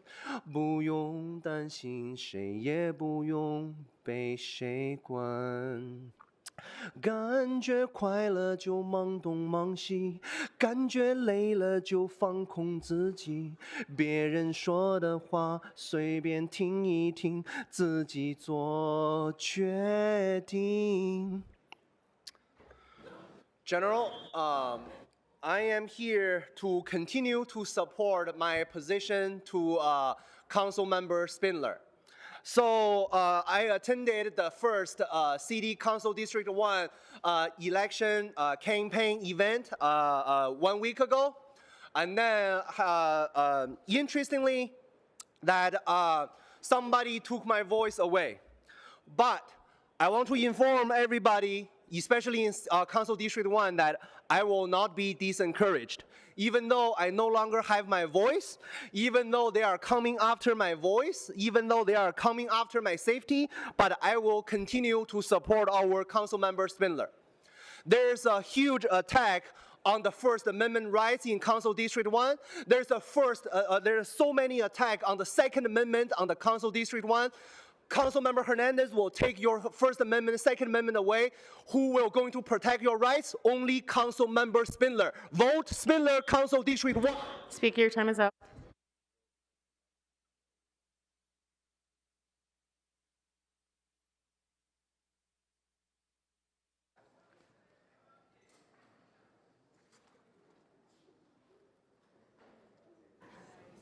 Speaker, which items would you like to speak to? See, 18 is out. Number 22, 26, 27, 28, 32, and general public comment. Okay, you'll have 3 minutes for the items and 1 minute for general public comment. Please begin with the items. Item 22 is from Ms. Yaroslavsky for 10,000 in extra police services. Now, this is real smart. These retarded, incompetent clowns voted the LAPD $1 billion increase last year. The city is in a $1 billion budget deficit emergency, also known broke. And these incompetent, corrupt clowns are voting to give LAPD an additional $10,000 for so-called additional police services. Stupid, stupid, stupid. In my opinion, this $10,000 should be diverted to the $275 billion emergency, the homeless emergency, and the $1 billion budget emergencies caused by this corrupt, incompetent, sleazy council. Items 27 and 28 are by 10-count embezzlement indicted criminal current price for over $2 million engineering fund dollars, beautification, and in my opinion, for embezzling into him and his family's personal business accounts. In my opinion, these two items should receive a no vote unless they contain special audit wording that would prevent indicted and currently on trial criminal current price from embezzling the $2 million. Item 32 by Padilla and Ethics Commission indicted racist Asian John Lee is for 4118 motion to further abuse some of the tens of thousands of homeless individuals that our criminal enterprise LA city government created and does not know how to decrease. This motion, of course, does not offer any solution, but only moves people around to another location. Stupid, stupid, stupid. This item should receive a no vote unless it provides a real solution that would serve the individuals that this abusive motion affects. But these incompetent clowns have no solution. Do you, Padilla? Do you, Corrupt Dawson? General public comment. The LA Council is the most incompetent, corrupt local government U.S. history, a criminal enterprise. Within just the last couple of years, Urani Martinez, Gil Cedillo, Kevin Louis Vuitton Leon, all ousted for insane racism and corruption. Eric Garcetti, deputy mayor, 12-year prison sentence. Karen Bass, deputy mayor for public safety, currently investigated for bomb threats. Current price, 10-count embezzlement, indicted and currently on trial. Mark, the 30-year Pimp Ridley, Uncle Tom, U.S. indicted and convicted. Racist Asian John Lee, indicted by Ethics Commission. Jose Huizar, indicted and convicted with 13 years. Marquise Dawson is next. Is there any wonder why LA has a $1 billion emergency, homeless epidemic emergency, $275 billion fire damage emergency? Sleazy Marquise Dawson, CD8 is a food desert. The city's highest incarceration rate, homeless rate, the highest unemployment rate in the United States, and a little man has procured over $10 million in luxury offices for himself. I'm going to do 18 if I can, because I couldn't do it. 18 is regarding amending land use proposal of October 20, 2024. In my opinion, this item should receive a no vote unless wording is added to this item that adds for full funding and an investigation as to why our incompetent government allowed over 6,000 homes to burn and $275 billion in damage, while acting mayor incompetent, corrupt Marquise Dawson and party-hardy incompetent Karen Bass did nothing. Now that would be a correct motion. 18. All right, got it. Okay. My turn. Good morning. Speaker, which items would you like to speak to? All items and general comment. You'll have 3 minutes for the items, which are items 19 through 32, and 1 minute for general public comment. Okay. When it comes to the 41.18 thing, I think you guys can probably take really good lessons from Scientology on how to do that, because this past week we saw a veteran who was, because the Scientology, they passed out, they're like, welcome everyone, we're giving away free food, and he had lost everything. I don't know if he was robbed or what it was, but he came there asking for help, asking for food and clothing. He's a veteran, okay? And they like shut the door in his face. They would not help him or, you know, and I saw my own eye too, a woman just, unhoused woman just sitting down for a minute on the street to like catch her breath or cool off. And they came storming with their bikes, running, you know, to hurry up and get her out of there. Like, how dare a human being sit down, you know, on the street if they're tired. I also know somebody who came to me personally saying that they sat down, they went to their food program and coming out before going home, sat on one of the benches on the sidewalk and were kicked out. So you might want to go talk to Scientology to see. Speaker, you should move on to your next item. Okay, the next item is I see a lot of money on all the different items being spent, and a lot of it I think is kind of worthless, especially since we're in a $1 billion budget. I feel you guys are not really getting it, that you need to close the wallet. I think Smoke and Scan will agree with me on this. Okay, Speaker, you need to speak to a That's all specific of them. agenda Yes, item right all now. the ones with all the ones, stop interrupting me, anything that has money going out, I'm talking on all of them. Okay, I'm allowed to do that. It is what my right. I know you guys are, you know, going after If you want to give a general public comment, we can move you to general public I comment. do not want to give a general public comment. I'm talking about all the ones. Okay, that then where you need money- to speak the to one with an Public item. Works, the one with Public Works where money's going out. Okay? I think you guys are spending too much money. We want our wallet closed. Now, I see one where you're asking for money back. That's good. You know, like you can find, I'm not talking about finding the people. That's what you want. You want to get all the money from us, and we don't want you to get it from us. But all your business dealings where people, you know, break their contracts and you just excuse it. Speaker, which item are you The one speaking on to? Public Works, where they're getting all this money, and then the other one where money is coming back. Okay, those. We want our wallet closed. We want you guys to understand the budget. Okay, now how about Granada Hills? Things like the Granada Hills one. I'm all for celebrating neighborhoods, but you know what? I don't want the city having to pay for it.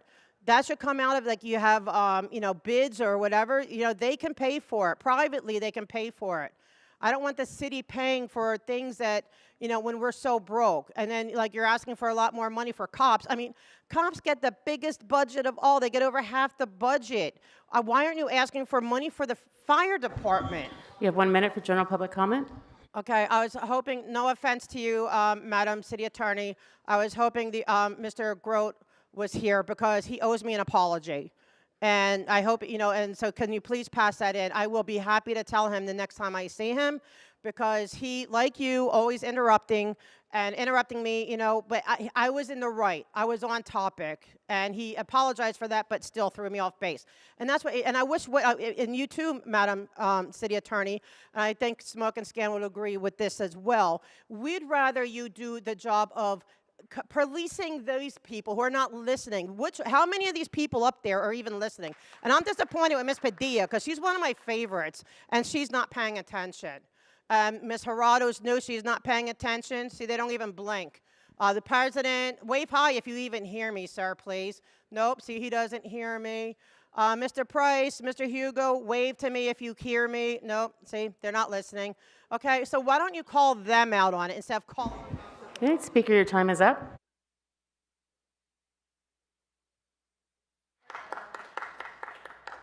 Speaker, which items would you like to speak to? Items 22, 23, 26, 32, and general public comment, please. You'll have 3 minutes for the items and 1 minute for general public comment. Thank you. I'll begin with item 22. We are transferring $10,000 in the CD5 portion of the neighborhood service enhancement line item to give overtime to police. So everyone who lives in the city knows that we are lacking in services. We're lacking in street services and sanitation services. Lights go out, they're out forever. Trash builds up, it's there forever. You would think that that $10,000 would be better served in CD5 to actually provide the services under neighborhood service enhancement, but it's going to the police, despite the fact that the police are our biggest budget line item already. Just their operating budget is huge. We gave them $1 billion increase last year. Funny enough, that's about the amount of the deficit we're looking at. But Katie thinks it's appropriate to take away funding for services which are lacking and give more to police. Make that make sense. Item 23, speaking of funding, was amended from $15,000 to $25,000 for Jewish American Heritage Month. Now, I think that Judaism is a beautiful religion. Many friends and loved ones of mine are Jewish. And I think that celebrating Jewish Americans is worthy. I just wonder if while we're staring down the barrel of a deficit, if $25,000 makes sense for that. I was looking at council files for other Heritage Month recognition, and a lot of them are a mere $438 to light up City Hall. Like Muslim Heritage Month, for example, did not get $25K. Native American Heritage Month, just $438 to light up City Hall. Now, on the other side of that, Asian Pacific American Heritage Month in 2023 got $50,000. So it seems like there's really no parity as far as what we're spending, but I think that we need to cut back on these extras, on the fun stuff, on throwing parties while we're looking at a deficit, and be serious about our budget. Item 26 is regarding holding a Friday meeting, March 28th at Van Nuys City Hall. This is great for me because I live in the Valley, but it makes it less accessible for many LA residents, and it's not a substitute for what you should be doing anyway, which you have the capacity to do, which is have remote telephone public comment option. Councilmember Rahman's representative tried to give me that as a consolation when I asked her about phone-in comment. She says we're holding one meeting a month on Van Nuys, and that's fine for the items on that meeting, but that's really not a substitute for the better accessibility of being able to call in would be. And 32 is a 4118 expansion, and we better see a no vote from Nithya Raman on this. She has recently voted yes on a 4118 motion, but then her rep said that was a mistake, that she had left the meeting but was marked as yes. So I hope that doesn't happen again today. They said, now watch what you say. Your speech has to be valuable if it's political, and certain words are criminal. If I call you a name and you find it unacceptable, not respectable, would you consider me ejectable? Marquis said that language would get you hurt if said outside chambers. Is he threatening to throw hands? But they don't pay attention anyway. Is it different if I say there I'll see you next Tuesdays? Don't forget to follow @Request to Speak on YouTube.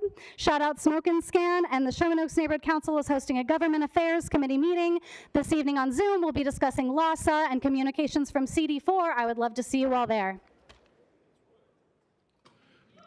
I'd like to call up two more names to speak. Harriet Elliott, William Gee.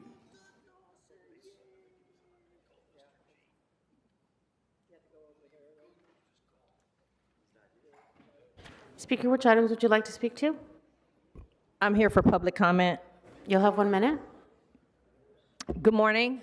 I'm Daphne Bradford, and I came before you today with a message to Council members Heather Hudd and Curran Price, Council President Marquis Harris Dawson. This is the last week of my 99-year-old grandmother's exhibit, Space Shuttle Ethel, the NASA Life of Ethel Lee at the Columbia Memorial Space Center in Downey, California.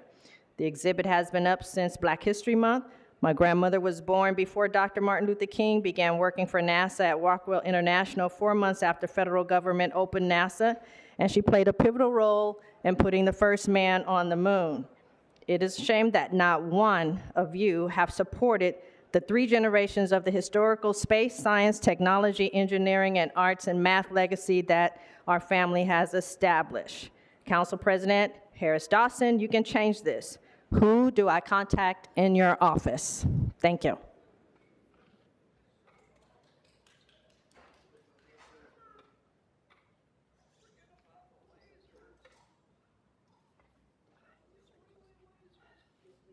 Speaker, which items would you like to speak to? Actually, I'm going to do public comment. Okay. Okay, you'll have 1 minute. Poco a poco me di cuenta de que alguien está engañando a alguien. No puede ser la mujer desaparecida miraculosamente. Un segundo, señora. Slowly and slowly, I am unable to. Yes. The interpreter does not understand the rest of Thank you. what was I'm said. sorry. Yes, go ahead. Adelante, señora, puede seguir. Señora, puede seguir hablando si usted quiere. La mujer desaparecida miraculosamente existe en cuadras de linaje, es decir, Faith Windsor todavía vive según Ancestry.com. The The woman miraculously has disappeared and I cannot find her. The interpreter is unable to understand the rest of what was commented. Okay, that's fine. This in English, I'll go back to English.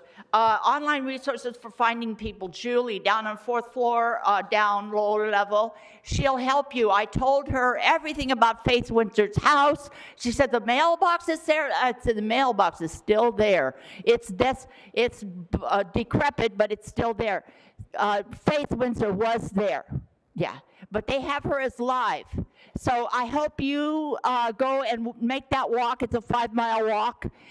Below Ventura Boulevard is the Millionaire Homes, and see what looks like an enchanted forest.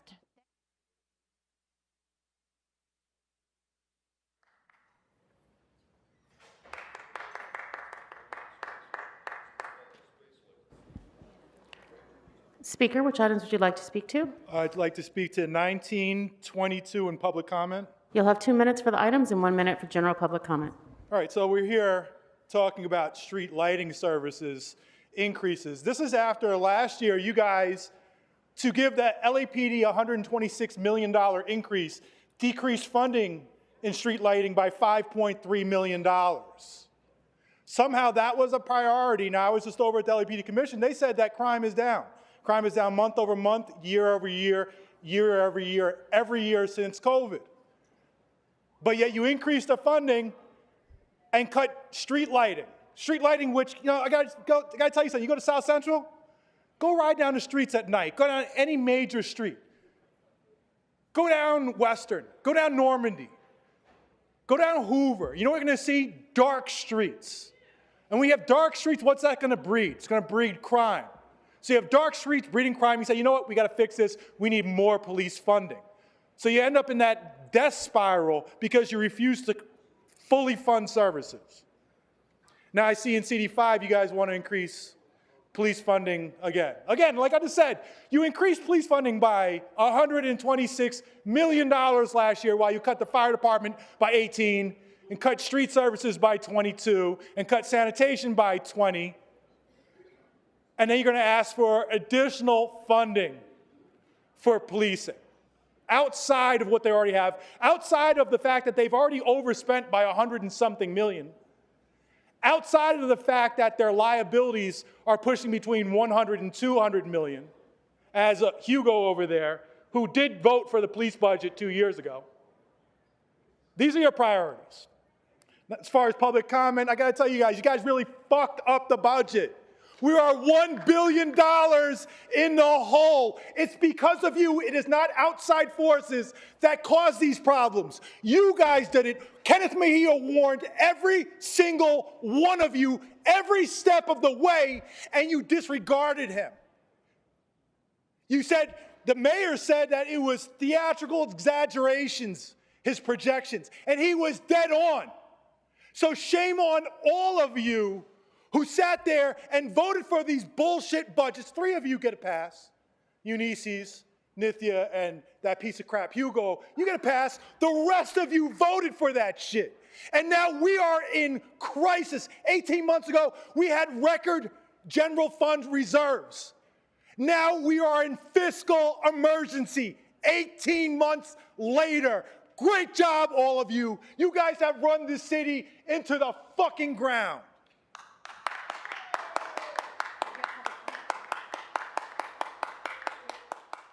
All right, that concludes public comment for this meeting. Mr. Clerk, what items are available for the council to vote on at this time? The council may now vote on items 19, 21, 24 through 28, 30 through 31. All right, those items are now before us. Let's open the roll, close the roll, tabulate the vote. 15 ayes. All right, what's next? The council may now take up item 20 for a substitute motion introduced by Councilmember Soto Martinez. All right. Substitution is now before us. Let's open the roll, close the roll. So the first vote would be whether to substitute. Right. Let's open the roll, close the roll, tabulate the vote. 15 ayes. The second vote would be on the substitute motion. All right, let's open the roll, close the roll, tabulate the vote. 15 ayes. All right, what's next? The council may now take up item 22, called for a separate vote by Councilmember Soto Martinez. All right, let's open the roll on item 22, everybody. Item 22, let's open the roll, close the roll, tabulate the vote. 13 ayes, 2 no. All right, what's next? The council may now take up item 23 for a substitute motion by Councilmember Yaroslavsky. All right. Item 23 is now before us. Let's open the roll, close the roll, tabulate the vote. 14 ayes, 1 no. All right, what's next? And that was whether to substitute. All right. So the second motion, or the second vote, is now on the substitute motion itself. All right, let's open the roll, close the roll, tabulate the vote. 15 ayes. All right, what's next? The council may now take up item 29, held special for comments by Councilmember Hernandez. Item 29 is now before us. Councilmember Hernandez. Thank you, Council President. I'm committing $100,000 of our council's office resources to help keep CD1 tenants in their homes. This motion shows the commitment our office has to the tenants that live in this district. I want to say thank you to CCMP for willing to take on the administrative burden involved in this program, and CIFD for working with our office to augment the incredible emergency assistance work they are already doing with our family source centers in our district. Unpaid rent debt has and will continue to lead to evictions, and often small amounts of rental assistance are enough to stop this eviction pipeline. In 2025, Council District 1 is averaging 99 eviction notices filed each and every week, with an average of $3,656 in rental debt for each case. While not all notices lead directly to eviction, a public counsel and UCLA School of Law study estimates that the real number of evictions could be triple that, as many tenants vacate their units simply based on the threat of eviction by their landlords. Our council resources are being put towards those struggling to stay in their houses, whether it be due to job loss in the aftermath of the fire or life events that have disrupted their housing stability. The Department of Public Health recently found that 51.4% of households in the city of Los Angeles are living with housing burden, spending 30% or more of their incomes on housing costs. Stopping the eviction to homelessness pipeline is critical for us, and we're hoping that this $100,000 helps our constituents stay in their housing. In the lead up to the budget fights, prioritizing departments like CIFD and community organizations like CCMP, who often do unnoticed work in supporting our communities, is paramount to me and my office. Thank you so much, colleagues. I ask for your aye vote. Thank you. Thank you so much, Councilmember Hernandez. That item is now before us. Councilmember Jurado? No. All right, let's open the roll, close the roll, tabulate the vote. 15 ayes. All right, what's next? The council may now take up item 32, called for a separate vote by Councilmembers Hernandez and Soto Martinez. All right, Councilmember Jurado on this item? Still no? Sorry, Council President. I wanted to reconsider 22 and 23. All right, so we'll come back to that. But let's take up item 32 now. Let's open the roll, close the roll, tabulate the vote. 11 ayes, 4 noes. All right, Councilmember Jurado. Yes, thank you, Council President. I'd like to reconsider items 22 and 23. All right, there's a motion to reconsider items 22 and 23. I'll second that motion. Let's open the roll on reconsideration, close the roll, tabulate the vote. 15 ayes. All right. Item 22 and 23 are now before us. Do you have comments, council member? You don't have comments? All right. Those items, Councilmember Hernandez. Can we do it separately, please? 22 and then 23? Sure. Yes, thank you. All right. So item 22. Item 22 is now before us. Let's open the roll, close the roll, tabulate the vote.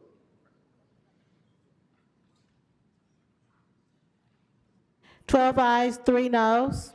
All right. Item 23 is now before us. Let's open the roll, close the roll, tabulate the vote. 15 ayes. All right. Not sure what happened there. What's next, Mr. Clerk? Mr. President, I believe there is item number 1 that's still held on the desk for closed session. All right. I'll ask the sergeants to prepare the chambers for closed session.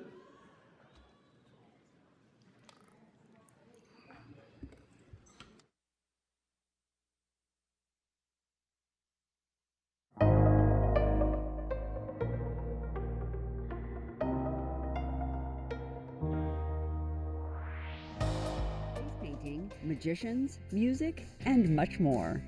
Head to the Vineyards at Porter Ranch for this LAFD LAPD St. Baldrick's event on Saturday, March 29th at 9 a.m. For more information, visit stbaldricks.org/events/LAFD LAPD. Join the Green Waste Specialists of LA City Sanitation and Environment for a free home composting workshop on Saturday, March 29th. Learn how to compost, take home a plant, and enjoy a raffle during the event. The home composting workshop will show you how you can turn everyday kitchen scraps and yard trimmings into a nutrient-rich soil enhancer. There's a free garden plant for each participant to take home, so please register on Eventbrite for your place at the workshop. Head to Stoner Recreation Center for the home composting workshop on Saturday, March 29th at 9 a.m. Find out more under the Education and Sustainability tab at sanitation.lacity.gov. Join the Department of Recreation and Parks at Cabrillo Marine Aquarium as they celebrate the work of young scientists on Sunday, March 30th. The Young Scientist Symposium is a showcase of students' independent science projects conducted under the mentorship of staff at Cabrillo Marine Aquarium. The students will be presenting their findings at the symposium and sharing their experience of the science program. Friends, family, staff, volunteers, and aquarium guests are all welcome to attend and learn about the students' accomplishments. Celebrate these student scientists at the Young Scientist Symposium, taking place on Sunday, March 30th at 12 p.m. For more information, visit cabrillo-marineaquarium.org.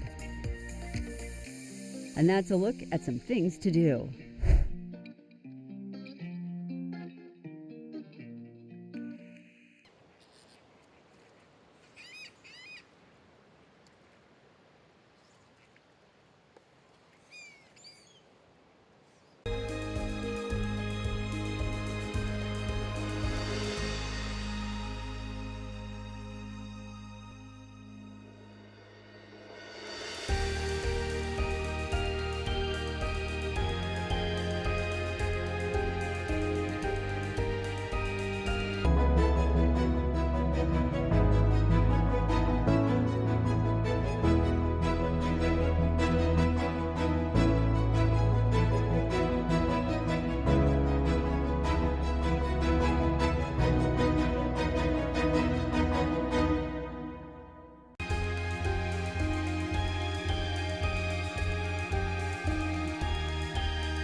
Every day, over 100 Americans die from secondhand smoke.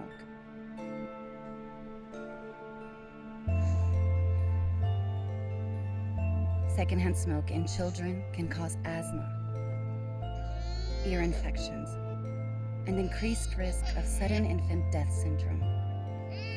Go to smokefreehomesla.com. Learn how you can protect your home from secondhand smoke.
The FEMA deadline to apply for LA wildlife disaster assistance has been extended to Monday, March 31st, 2025.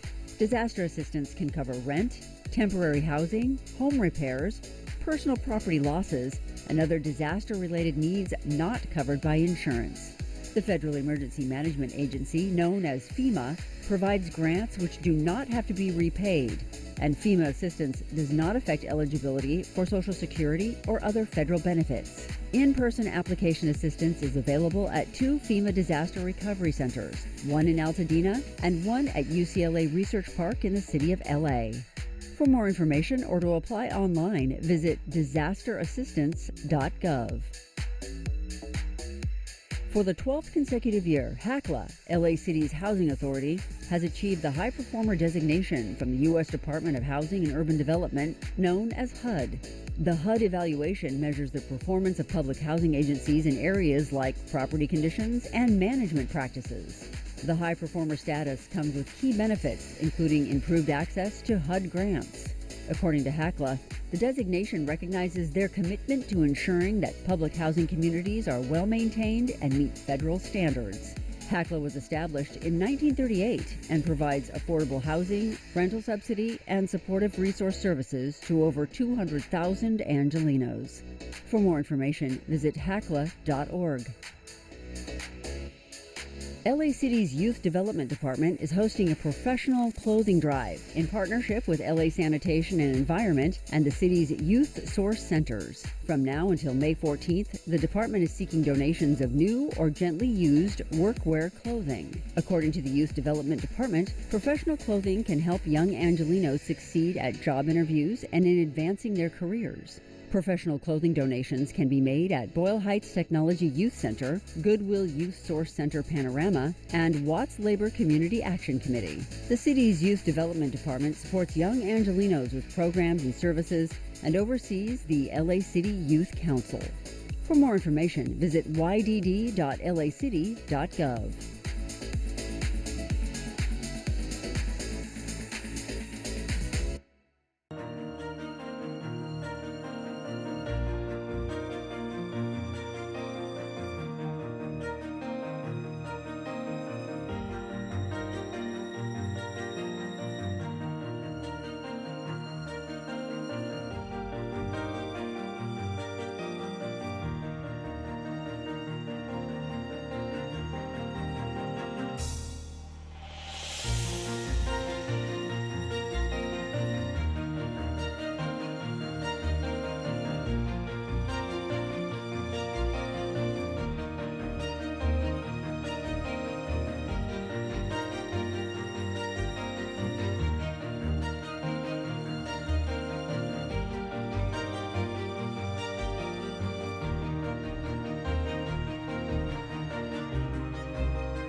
The number one cause of preventable death after injury is bleeding. Someone who is severely bleeding can bleed to death in as little as 5 minutes.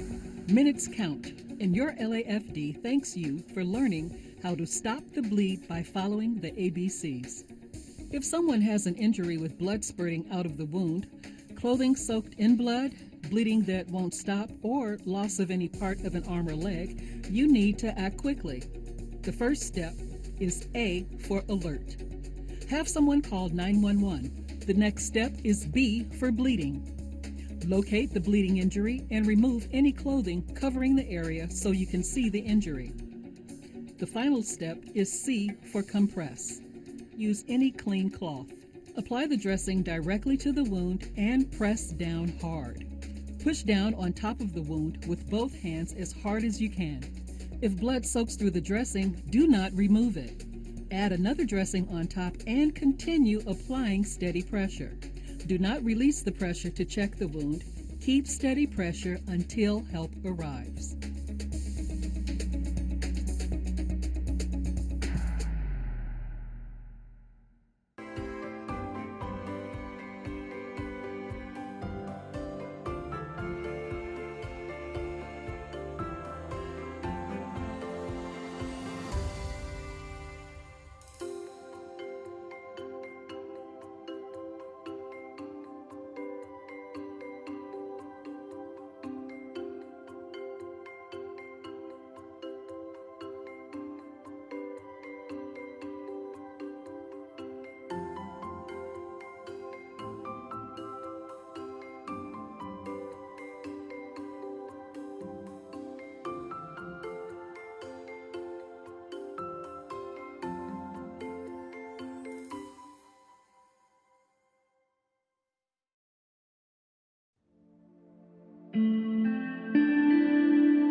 Hi, I'm Eric Scott, the Captain and Public Information Officer for the Los Angeles City Fire Department.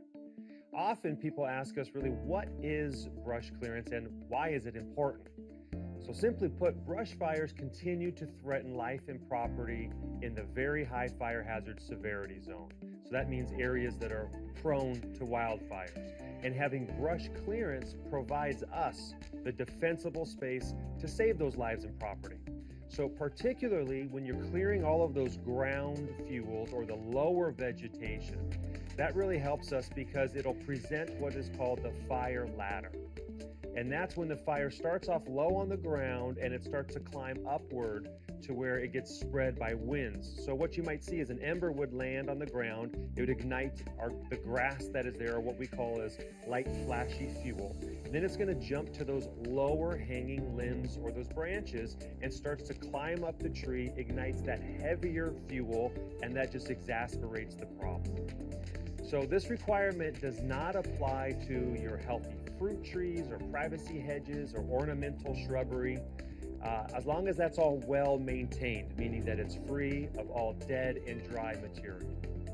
Also, people ask, well, what are the basic brush clearance requirements? So your basic requirements are this. You want to trim the weeds and the grass down to 3 inches. You need to trim the bottom third of a bush, the bottom 6 feet of a tree.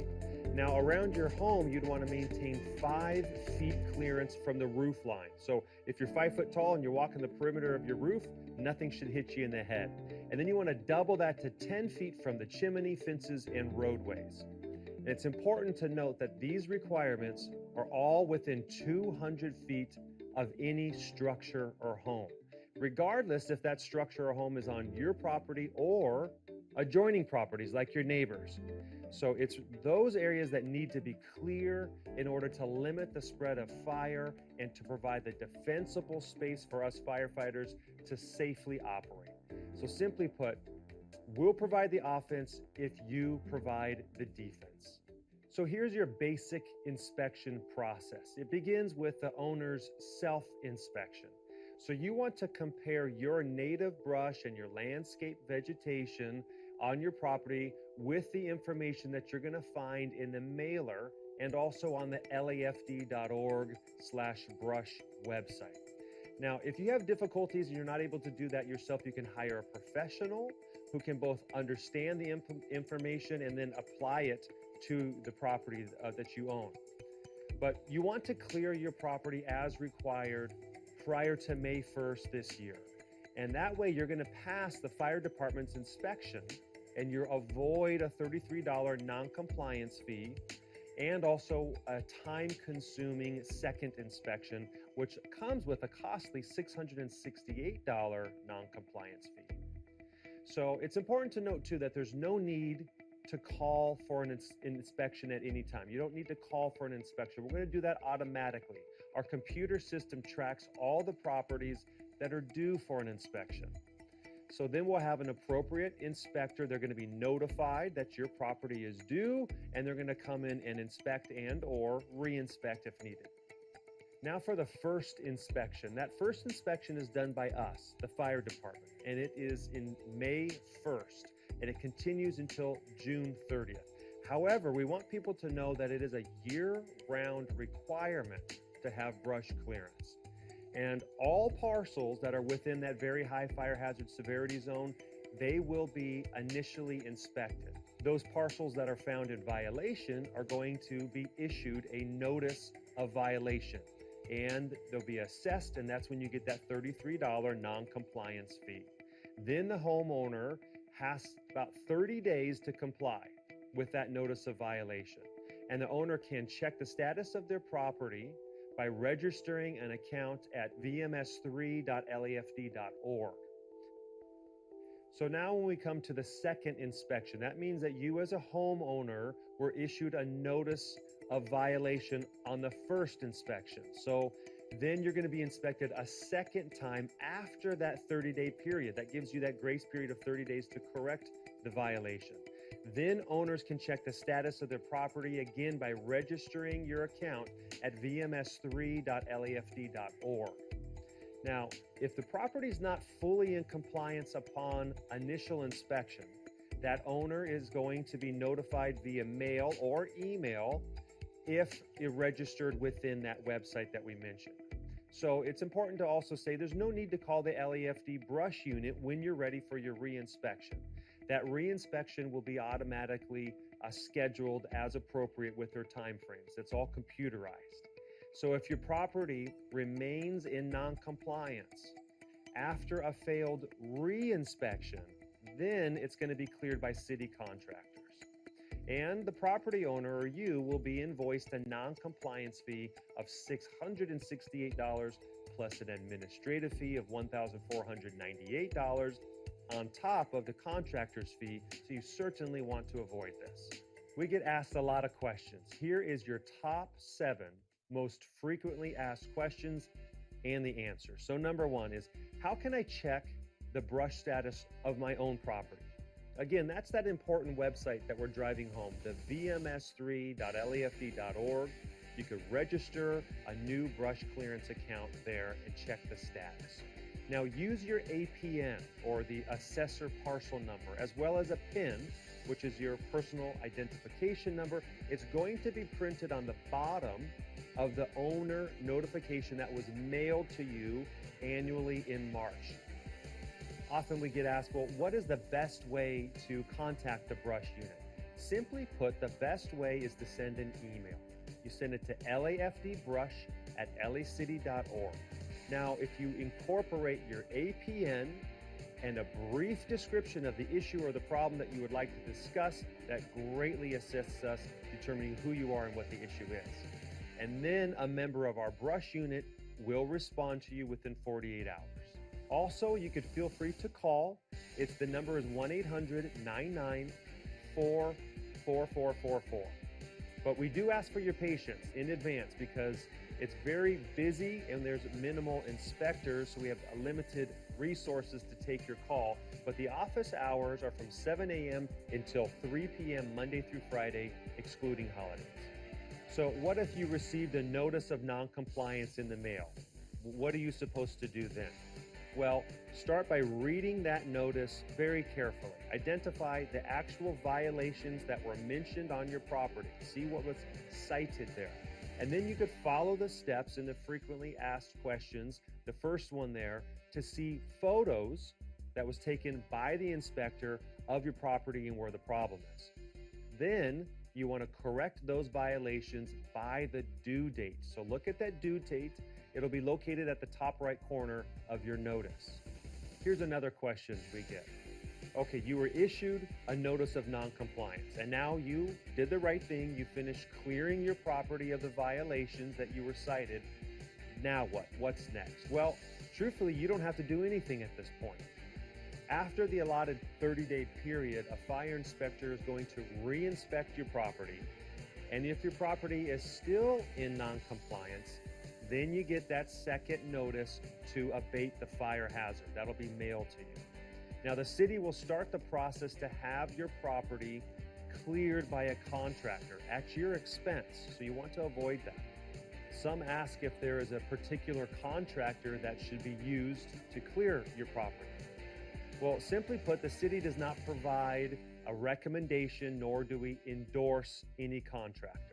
So really, it's you as the property owner, it's your responsibility to request the current proof of insurance, if they're bonded, if they have a license, and obtain any other relevant information about that contractor. But we do try to help. So there is a brush clearance contractor list on the website. So what do you do if you feel that the inspector is wrong and that your property is in compliance? And can you file an appeal? Well, the answer is yes. Yes, you can. Visit the LAFD Brush website to view the detailed inspection process, and that includes appeals. However, note that a failed inspection will subject you as the owner to fees that continue to increase with each failed inspection. All billing is conducted through the city's accounting services section. So if you have questions about that concerning your fees or your invoices or any fees that even could be attached to a tax bill, you should direct those to the source. That's accounting. So you could either call them at 213-978-3424, or you could send an email to lafd.brush@lacctg@lacity.org. We understand that many people might be worried about their neighbor's property and that they might have a fire hazard because of some overgrown brush. And how would you report that? So first off, we want you to know that the fire department wants to hear your concerns so we can provide the clearance necessary for our firefighters to protect your property and your neighborhood. So you can report a brush fire hazard by email to lafdbrush@lacity.org. Now, please make sure that you include the exact location of the brush hazards, the address. If you have the APN, that would be even better. But of course, you need to put a brief description of what the hazards are and where those hazards are on the property. And of course, it's best not to go looking at those hazards on that neighbor's property without permission. You also can make your complaint by phone. That same phone number we provided before to our brush clearance unit is 1-800-994-4444. And again, we welcome your complaint, but remember too that we have limited resources to take your call, and those hours are from 7 a.m. to 3 p.m. Monday through Friday.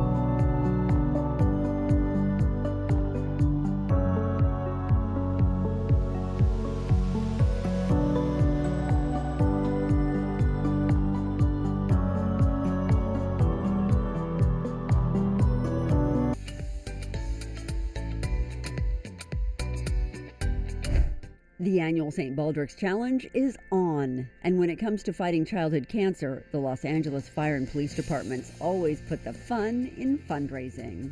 On Saturday, March 29th, you can show your support for fire and police personnel who are raising funds and awareness by getting their heads shaved. Join Councilmember John Lee at the Porter Ranch St. Baldrick's event, where attendees can enjoy a pancake sausage fundraiser along with fire and police apparatus displays, face painting, magicians, music, and much more. Head to the Vineyards at Porter Ranch for this LAFD LAPD St. Baldrick's event on Saturday, March 29th at 9 a.m. For more information, visit stbaldricks.org/events/LAFD LAPD. Join the Green Waste Specialists of LA City Sanitation and Environment for a free home composting workshop on Saturday, March 29th. Learn how to compost, take home a plant, and enjoy a raffle during the event. The home composting workshop will show you how you can turn everyday kitchen scraps and yard trimmings into a nutrient-rich soil enhancer. There's a free garden plant for each participant to take home, so please register on Eventbrite for your place at the workshop. Head to Stoner Recreation Center for the home composting workshop on Saturday, March 29th at 9 a.m. Find out more under the Education and Sustainability tab at sanitation.lacity.gov. Join the Department of Recreation and Parks at Cabrillo Marine Aquarium as they celebrate the work of young scientists on Sunday, March 30th. The Young Scientist Symposium is a showcase of students' independent science projects conducted under the mentorship of staff at Cabrillo Marine Aquarium. The students will be presenting their findings at the symposium and sharing their experience of the science program. Friends, family, staff, volunteers, and aquarium guests are all welcome to attend and learn about the students' accomplishments.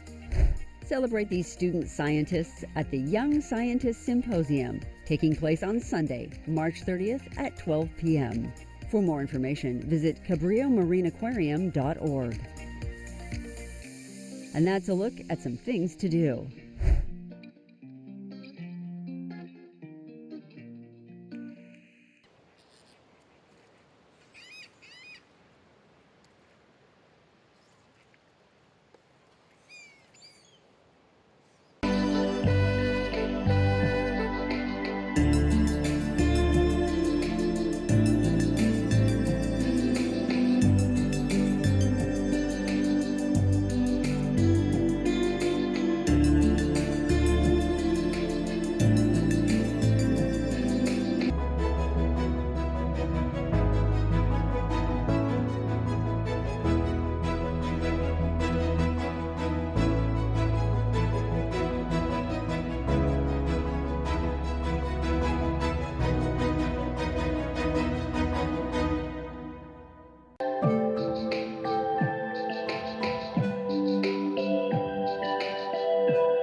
Every day, over 100 Americans die from secondhand smoke.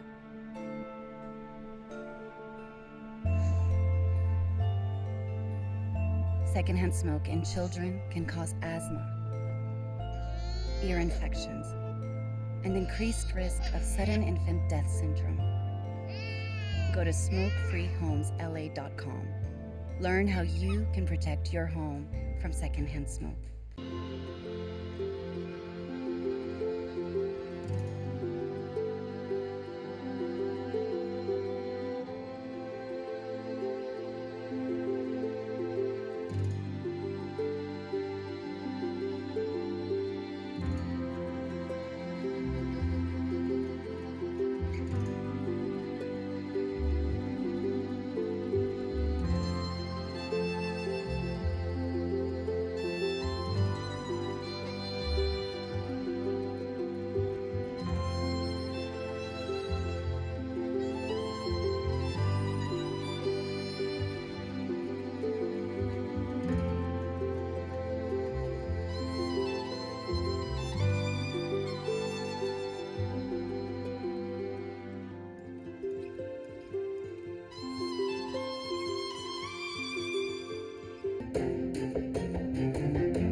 The FEMA deadline to apply for LA wildlife disaster assistance has been extended to Monday, March 31st, 2025.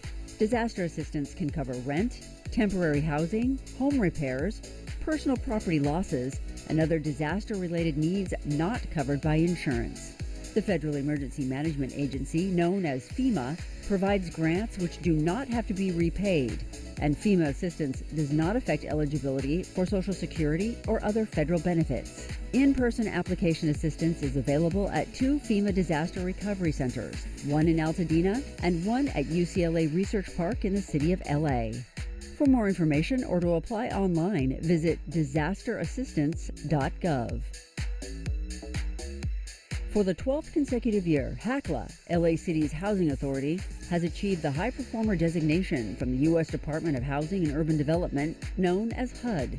The HUD evaluation measures the performance of public housing agencies in areas like property conditions and management practices. The High Performer status comes with key benefits, including improved access to HUD grants. According to HACLA, the designation recognizes their commitment to ensuring that public housing communities are well maintained and meet federal standards. HACLA was established in 1938 and provides affordable housing, rental subsidy, and supportive resource services to over 200,000 Angelenos. For more information, visit hacla.org. LA City's Youth Development Department is hosting a professional clothing drive in partnership with LA Sanitation and Environment and the city's Youth Source Centers. From now until May 14th, the department is seeking donations of new or gently used workwear clothing. According to the Youth Development Department, professional clothing can help young Angelenos succeed at job interviews and in advancing their careers. Professional clothing donations can be made at Boyle Heights Technology Youth Center, Goodwill Youth Source Center Panorama, and Watts Labor Community Action Committee. The city's Youth Development Department supports young Angelenos with programs and services and oversees the LA City Youth Council. For more information, visit ydd.lacity.gov.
The number one cause of preventable death after injury is bleeding. Someone who is severely bleeding can bleed to death in as little as 5 minutes. Minutes count, and your LAFD thanks you for learning how to stop the bleed by following the ABCs. If someone has an injury with blood spurting out of the wound, clothing soaked in blood, bleeding that won't stop, or loss of any part of an arm or leg, you need to act quickly. The first step is A for alert. Have someone call 911. The next step is B for bleeding. Locate the bleeding injury and remove any clothing covering the area so you can see the injury. The final step is C for compress. Use any clean cloth. Apply the dressing directly to the wound and press down hard. Push down on top of the wound with both hands as hard as you can. If blood soaks through the dressing, do not remove it. Add another dressing on top and continue applying steady pressure. Do not release the pressure to check the wound. Keep steady pressure until help arrives.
Hi, I'm Eric Scott, the Captain and Public Information Officer for the Los Angeles City Fire Department. Often people ask us really, what is brush clearance and why is it important? So simply put, brush fires continue to threaten life and property in the very high fire hazard severity zone. So that means areas that are prone to wildfires. And having brush clearance provides us the defensible space to save those lives and property. So particularly when you're clearing all of those ground fuels or the lower vegetation, that really helps us because it'll present what is called the fire ladder. And that's when the fire starts off low on the ground and it starts to climb upward to where it gets spread by winds. So what you might see is an ember would land on the ground, it would ignite the grass that is there, or what we call as light flashy fuel. And then it's going to jump to those lower hanging limbs or those branches and starts to climb up the tree, ignites that heavier fuel, and that just exasperates the problem. So this requirement does not apply to your healthy fruit trees or privacy hedges or ornamental shrubbery, as long as that's all well maintained, meaning that it's free of all dead and dry material. Also, people ask, well, what are the basic brush clearance requirements? So your basic requirements are this. You want to trim the weeds and the grass down to 3 inches. You need to trim the bottom third of a bush, the bottom 6 feet of a tree. Now, around your home, you'd want to maintain 5 feet clearance from the roof line. So if you're 5 foot tall and you're walking the perimeter of your roof, nothing should hit you in the head. And then you want to double that to 10 feet from the chimney, fences, and roadways. And it's important to note that these requirements are all within 200 feet of any structure or home, regardless if that structure or home is on your property or adjoining properties like your neighbors. So it's those areas that need to be clear in order to limit the spread of fire and to provide the defensible space for us firefighters to safely operate. So simply put, we'll provide the offense if you provide the defense. So here's your basic inspection process. It begins with the owner's self-inspection. So you want to compare your native brush and your landscape vegetation on your property with the information that you're going to find in the mailer and also on the lafd.org/brush website. Now, if you have difficulties and you're not able to do that yourself, you can hire a professional who can both understand the information and then apply it to the property that you own. But you want to clear your property as required prior to May 1st this year.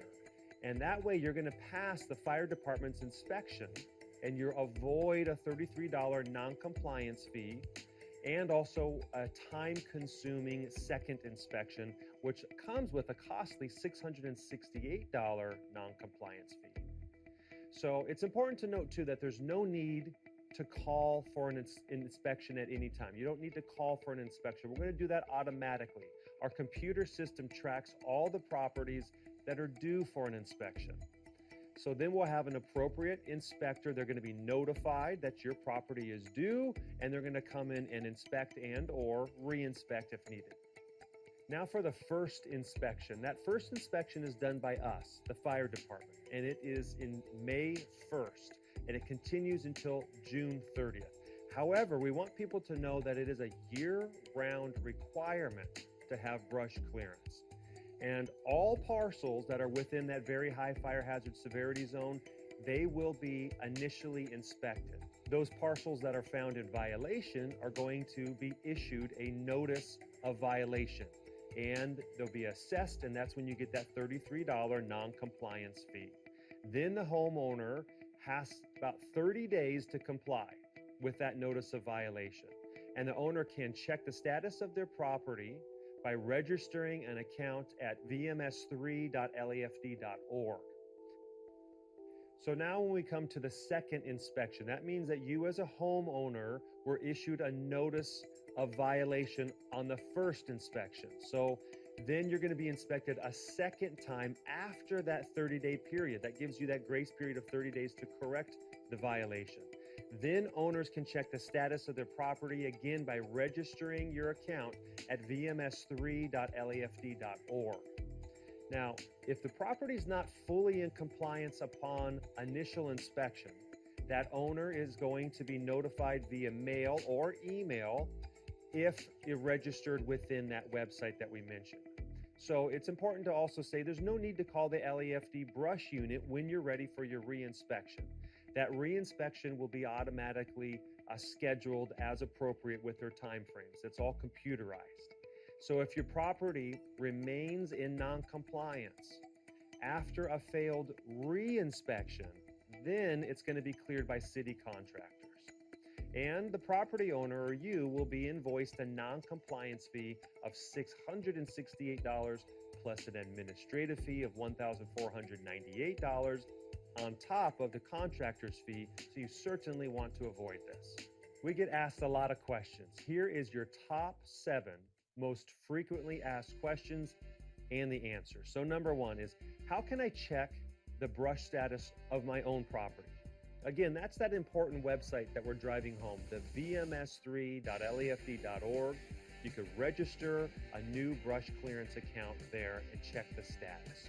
Now use your APN or the assessor parcel number, as well as a PIN, which is your personal identification number. It's going to be printed on the bottom of the owner notification that was mailed to you annually in March. Often we get asked, well, what is the best way to contact the brush unit? Simply put, the best way is to send an email. You send it to lafdbrush@lacity.org. Now, if you incorporate your APN and a brief description of the issue or the problem that you would like to discuss, that greatly assists us determining who you are and what the issue is. And then a member of our brush unit will respond to you within 48 hours. Also, you could feel free to call. The number is 1-800-994-4444. But we do ask for your patience in advance because it's very busy and there's minimal inspectors, so we have limited resources to take your call. But the office hours are from 7 a.m. until 3 p.m. Monday through Friday, excluding holidays. So what if you received a notice of non-compliance in the mail? What are you supposed to do then?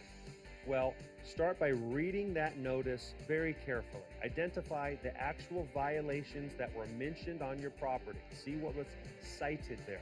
And then you could follow the steps in the frequently asked questions, the first one there, to see photos that was taken by the inspector of your property and where the problem is. Then you want to correct those violations by the due date. So look at that due date. It'll be located at the top right corner of your notice. Here's another question we get. Okay, you were issued a notice of non-compliance, and now you did the right thing. You finished clearing your property of the violations that you were cited. Now what? What's next? Well, truthfully, you don't have to do anything at this point. After the allotted 30-day period, a fire inspector is going to re-inspect your property, and if your property is still in non-compliance, then you get that second notice to abate the fire hazard. That'll be mailed to you. Now, the city will start the process to have your property cleared by a contractor at your expense. So you want to avoid that. Some ask if there is a particular contractor that should be used to clear your property. Well, simply put, the city does not provide a recommendation, nor do we endorse any contractor. So really, it's you as the property owner, it's your responsibility to request the current proof of insurance, if they're bonded, if they have a license, and obtain any other relevant information about that contractor. But we do try to help. So there is a brush clearance contractor list on the website. So what do you do if you feel that the inspector is wrong and that your property is in compliance? And can you file an appeal?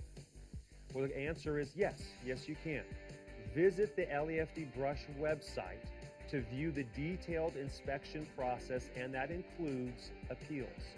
However, note that a failed inspection will subject you as the owner to fees that continue to increase with each failed inspection. All billing is conducted through the city's accounting services section. So if you have questions about that concerning your fees or your invoices or any fees that even could be attached to a tax bill, you should direct those to the source. That's accounting. So you could either call them at 213-978-3424, or you could send an email to lafd.brush@lacctg@lacity.org. We understand that many people might be worried about their neighbor's property and that they might have a fire hazard because of some overgrown brush. And how would you report that? So first off, we want you to know that the fire department wants to hear your concerns so we can provide the clearance necessary for our firefighters to protect your property and your neighborhood. So you can report a brush fire hazard by email to lafdbrush@lacity.org. Now, please make sure that you include the exact location of the brush hazards, the address. If you have the APN, that would be even better. But of course, you need to put a brief description of what the hazards are and where those hazards are on the property. And of course, it's best not to go looking at those hazards on that neighbor's property without permission. You also can make your complaint by phone. That same phone number we provided before to our brush clearance unit is 1-800-994-4444. And again, we welcome your complaint, but remember too that we have limited resources to take your call, and those hours are from 7 a.m. to 3 p.m. Monday through Friday.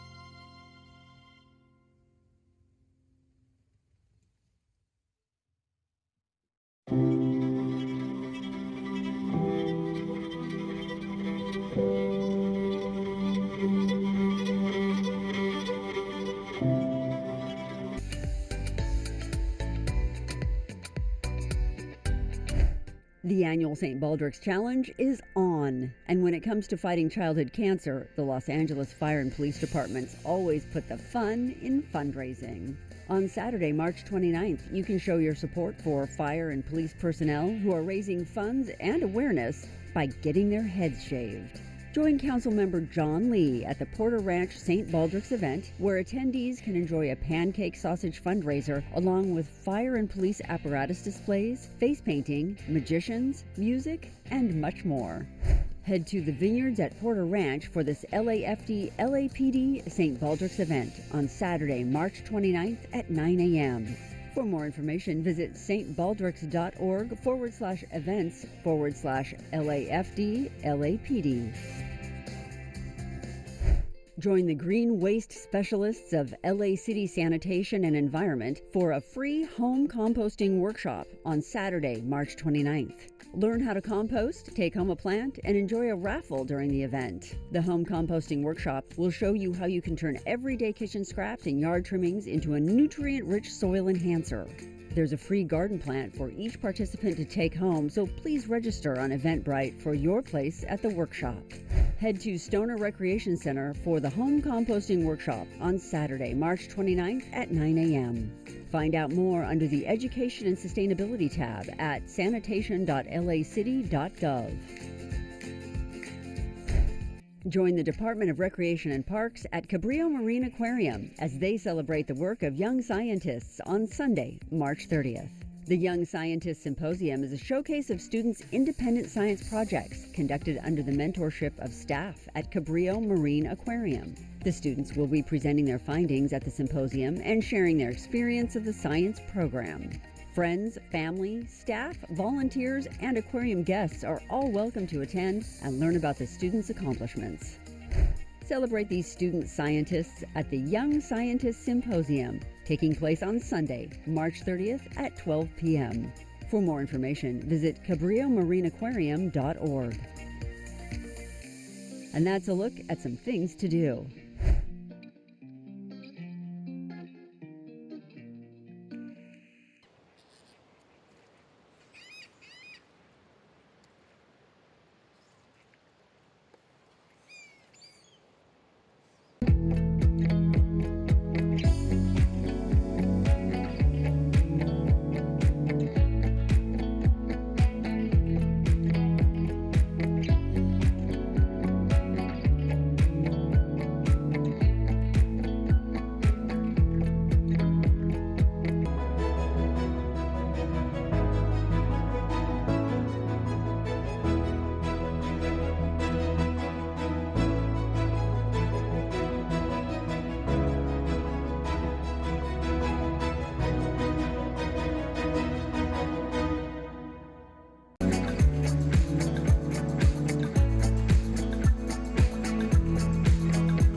Every day, over 100 Americans die from secondhand smoke.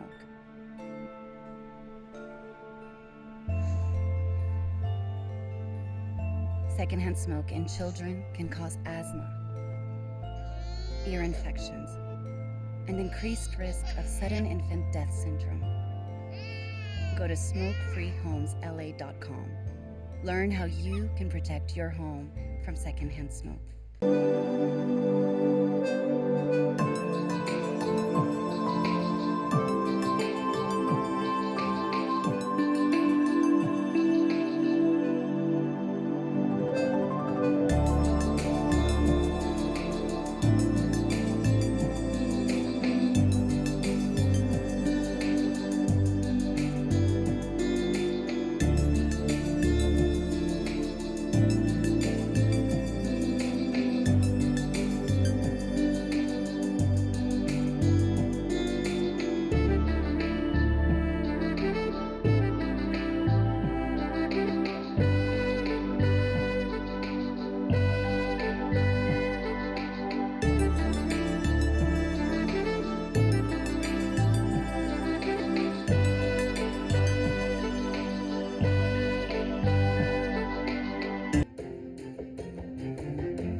The FEMA deadline to apply for LA wildlife disaster assistance has been extended to Monday, March 31st, 2025.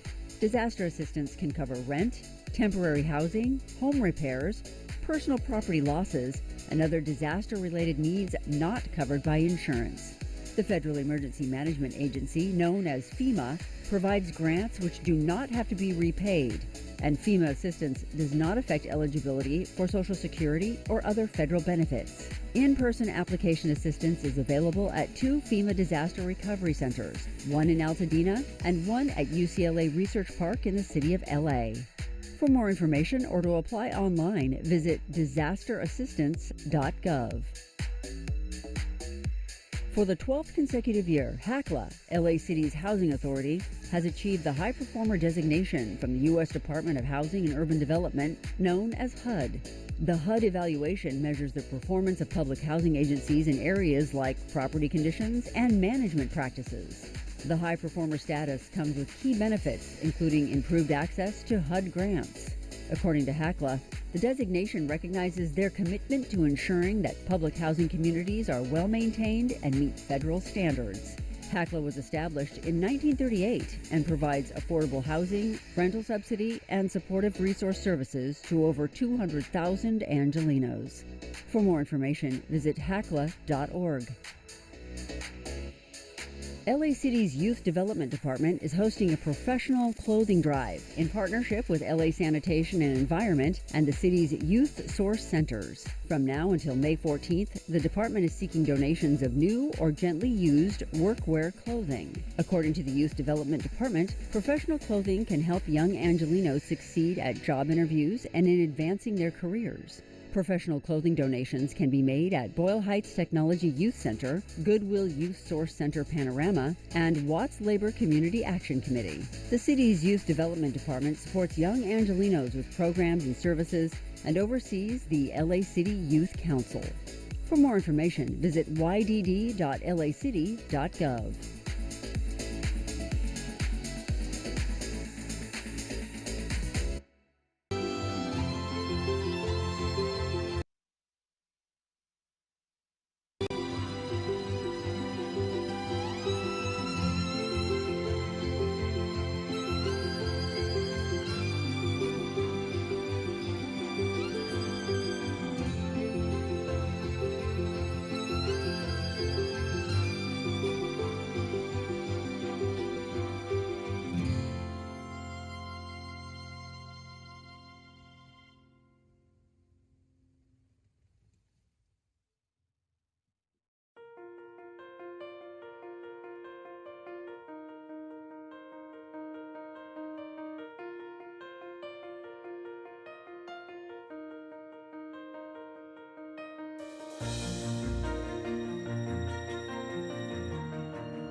All right, so we are back in open session.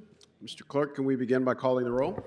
Yes. Blumenfield, Harris, Dawson, Hernandez, Hutt, Gerardo, Lee, McOsker, Nazarian, Padilla, Park, Price, Ramons, Rodriguez, Soto Martinez, Yaroslavsky. 13 members present and a quorum, Mr. President. All right, what's before us? Mr. President, I believe there is item number 1 before the council. And Mr. President, there's nothing to report out of the closed session.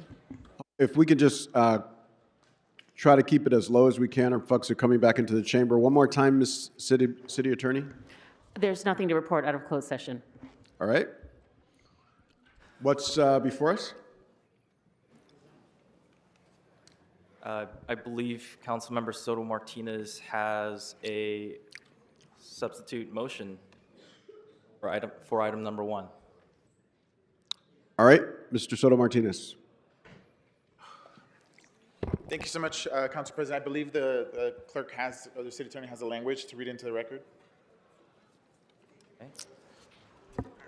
The substitute motion reads, I move that item 1 on today's council agenda, council file number 25-0169, regarding the outside council contract with Nossaman LLP, contract number C146250, to increase the authority amount, be amended into the following.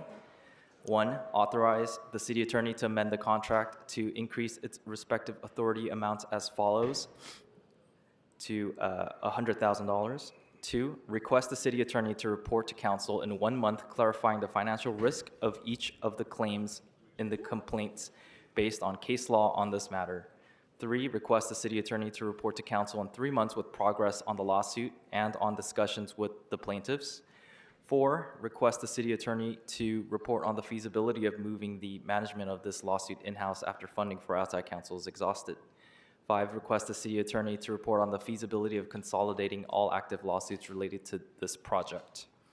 Is there a second? It was seconded by Councilmember Jurado. Now, with the introduction of the substitute motion, Mr. President, there will need to be 2 votes on the matter, the first being whether to substitute the matter. All right.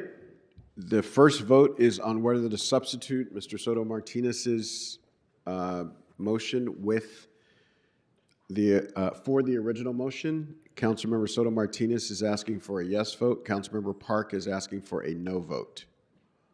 All right. Can we open the roll? All right, let's open the roll on that item. Close the roll. Tabulate the vote. 4 ayes, 9 noes. The question whether to substitute has failed. So before the council is the original recommendation for item number 1. All right. Let's open the roll on the original recommendation for item number 1. Close the roll. Tabulate the vote. 10 ayes, 3 noes. The original recommendation is approved. All right, what's next? Council has motions for posting and referral. Councilmember Hernandez would like to be recorded as a no vote, and you were recorded as a yes vote. Can we do that without revoting? Yes, we can do that administratively. All right. And just to be clear, the yeses would be 9 and the noes would be 4, and the item is still approved. All right. What's next? Council has motions for posting and referral. They are posted and referred. The desk is clear. All right, announcements, members. Announcements on the west side of the horseshoe. Announcements on the east side of the horseshoe. Councilmember Rahman. No announcements, just standing for fun. Okay, I'll ask everyone in the chamber to rise for adjourning motions.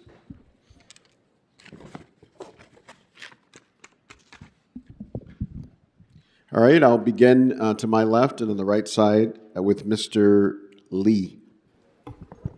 Thank you, Council Presidents. Colleagues, it is with great sadness that I adjourn in the memory of Art Langton, a tried and true conservationist in the San Fernando Valley.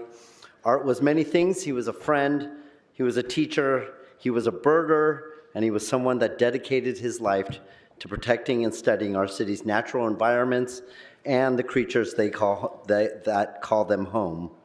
As a 9-year-old Boy Scout, he was required to earn a bird study merit badge, which asked him to identify 40 species of birds. He completed this requirement, marking the kickoff to his lifetime commitment to nature and science. In 1966, he earned his bachelor's degree at UCLA in geography and earned his teaching credentials. He also began joining his mother, Irene Langton, on Audubon Society volunteer field trips studies. Art's teaching experience began at John A. Sutter Middle High School, where he became the chairman of the science department, and along with his colleague Roger Keene, both Sutter Middle School science teachers, they conducted workshops at Griffith Observatory Planetarium. He was for many years a member, as well as president and board member of the San Fernando Valley Audubon Society, devoting years of volunteering as a nature leader and bird counter in Greater Los Angeles and beyond. During the 1990s, Art provided educational nature visits and trips inside of the Chatsworth Reservoir Chatsworth Nature Preserve. On behalf of the Simi Hills Wildlife Observatory, he was a co-leader in the 2024 Midwinter and Spring Bird Surveys. He participated in the annual International Christmas Bird Count for the Audubon Society for decades, and he even worked on the Canada Goose Project organized by Dr. Rosemarie White. Many considered him to be the godfather of the Chatsworth Nature Preserve bird studies, and he participated in countless other bird scientific field studies, both inside and outside of the nature preserve. After retiring from his educational career, he led outdoor environmental education programs at the Sepulveda Basin for San Fernando Valley Audubon Society, the Resources Conservation District of the Santa Monica Mountains, and of course, the Chatsworth Nature Preserve. As a former president of the San Fernando Valley Audubon Society in 1988, he received an award at the City of Los Angeles Unsung Environmental Heroes Award. He considered the Chatsworth area, the nature preserve, his second home, and he was a very tall person, but just not tall in, of stature. He was a tall leader amongst the nature conservationists here in the city of Los Angeles. Unfortunately, we lost Art. He passed away on February 21st of this year, and has been deeply missed by his friends, families, colleagues since that day. To his family who's in the audience today, just want to say thank you for sharing him with us, and may he rest in peace. Thank you, Mr. Lee. Any other adjourning motions? Ms. Councilmember Hernandez. Thank you. Colleagues, I rise to adjourn today's council meeting in honor of Linda Becerra Moran, whose life was cut short by the LAPD. Linda was a 30-year-old trans woman, a migrant from Ecuador, a sex worker, and a beloved member of our community. She was also someone experiencing homelessness. Linda believed in something greater.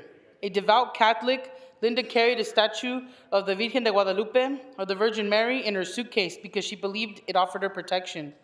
She found support in spaces like the Trans Latina Coalition, and she offered her own light in return. She was someone who laughed, who loved, who appreciated music and art, and someone who made those around her feel less alone. Linda Becerra Moran deserved care. She deserved to live, especially right now when the federal government is coming for our trans siblings. Instead, she lost her life because she called 911 when she needed help. Colleagues, we have been here before. Time and time again, the city has failed those in crises, especially trans women, sex workers, immigrants, and people experiencing homelessness. We see the results of relying on police intervention during a mental health crisis, and oftentimes it's fatal force. Linda's death is not an isolated incident. Violence against trans people, especially trans women of color, is well documented. We know the numbers, we've seen the vigils, and yet we're here again, adding Linda's name to the list. I refuse to let Linda be just another data point in a report. I will continue to fight for investments in unarmed crisis response, in life-saving support like housing, mental health services, and harm reduction. I will continue to demand accountability from the systems that fail to protect our most vulnerable community members.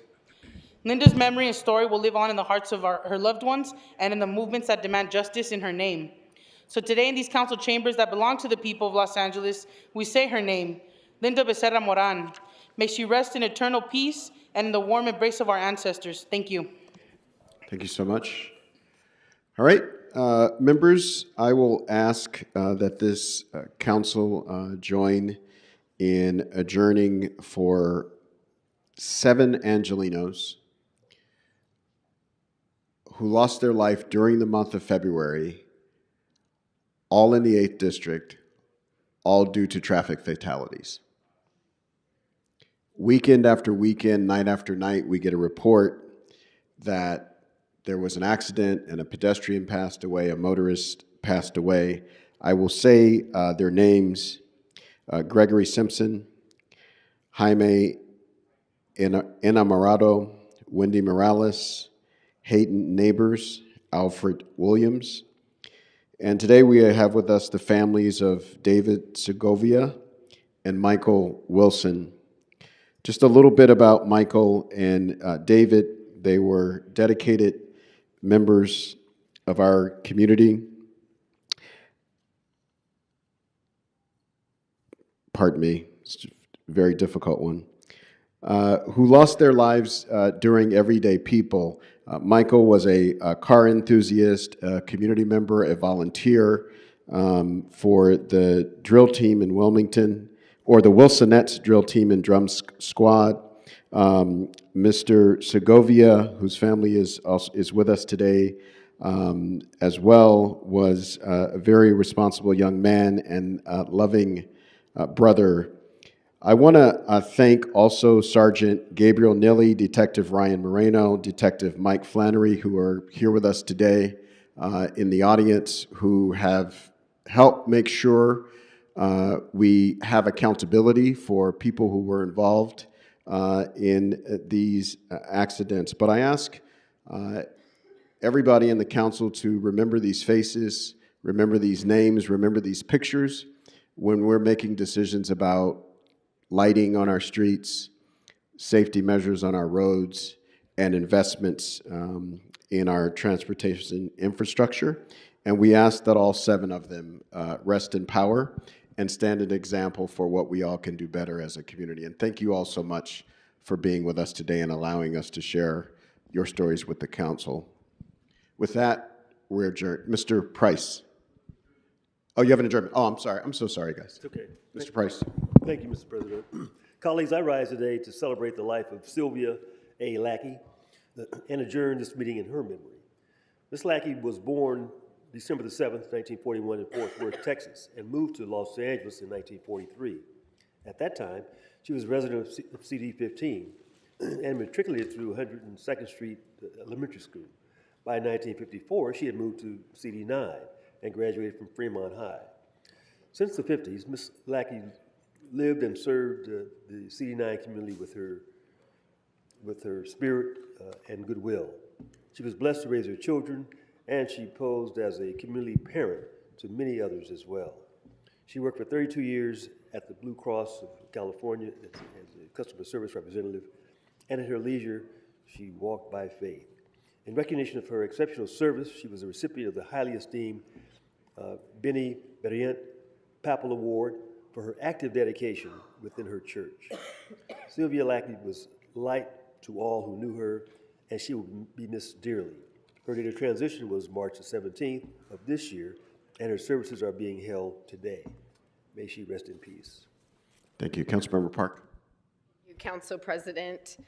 Colleagues, it is with deep sadness that I ask that we adjourn today in memory of Emily Winters, a mother, artist, activist, and longtime resident of Venice. We're joined today by her family and friends as we honor her life and legacy. Emily was born in Quincy, Illinois, and after graduating from Quincy High School, she earned her bachelor's of fine arts at the Chicago Art Institute. In 1961, she married fellow artist Ramon Cordova. Just 2 years later, they moved to Venice, where she would spend more than 6 decades shaping and defending the community through her art and activism. Emily raised 2 daughters in Venice and made her mark as a painter, muralist, and passionate advocate for social justice. She was part of the wave of artists who helped define Venice as a creative and cultural community we know today. Emily helped form the Venice Japanese American Memorial Monument Committee and was instrumental in raising the monument that now stands at the corner of Lincoln and Venice Boulevards, permanently marking the place where Japanese Americans were forcibly taken to internment camps during World War II. Emily served on the LA Citywide Mural Ordinance Task Force, the Grassroots Venice Neighborhood Council, and participated in countless community forums. Her artistic accomplishments were recognized citywide, and her work has been exhibited across the region, including at LACMA in the landmark Made in California show. Emily Winters was a force, an artist who didn't just create for beauty, but to tell the truth, build connection, and preserve the spirit of Venice. Her loss will be felt by many. May she rest in peace, and may her legacy continue to inspire those of us who believe in art, justice, and community. Seeing no other adjourning motions, we are adjourned. Thank you so much, everybody.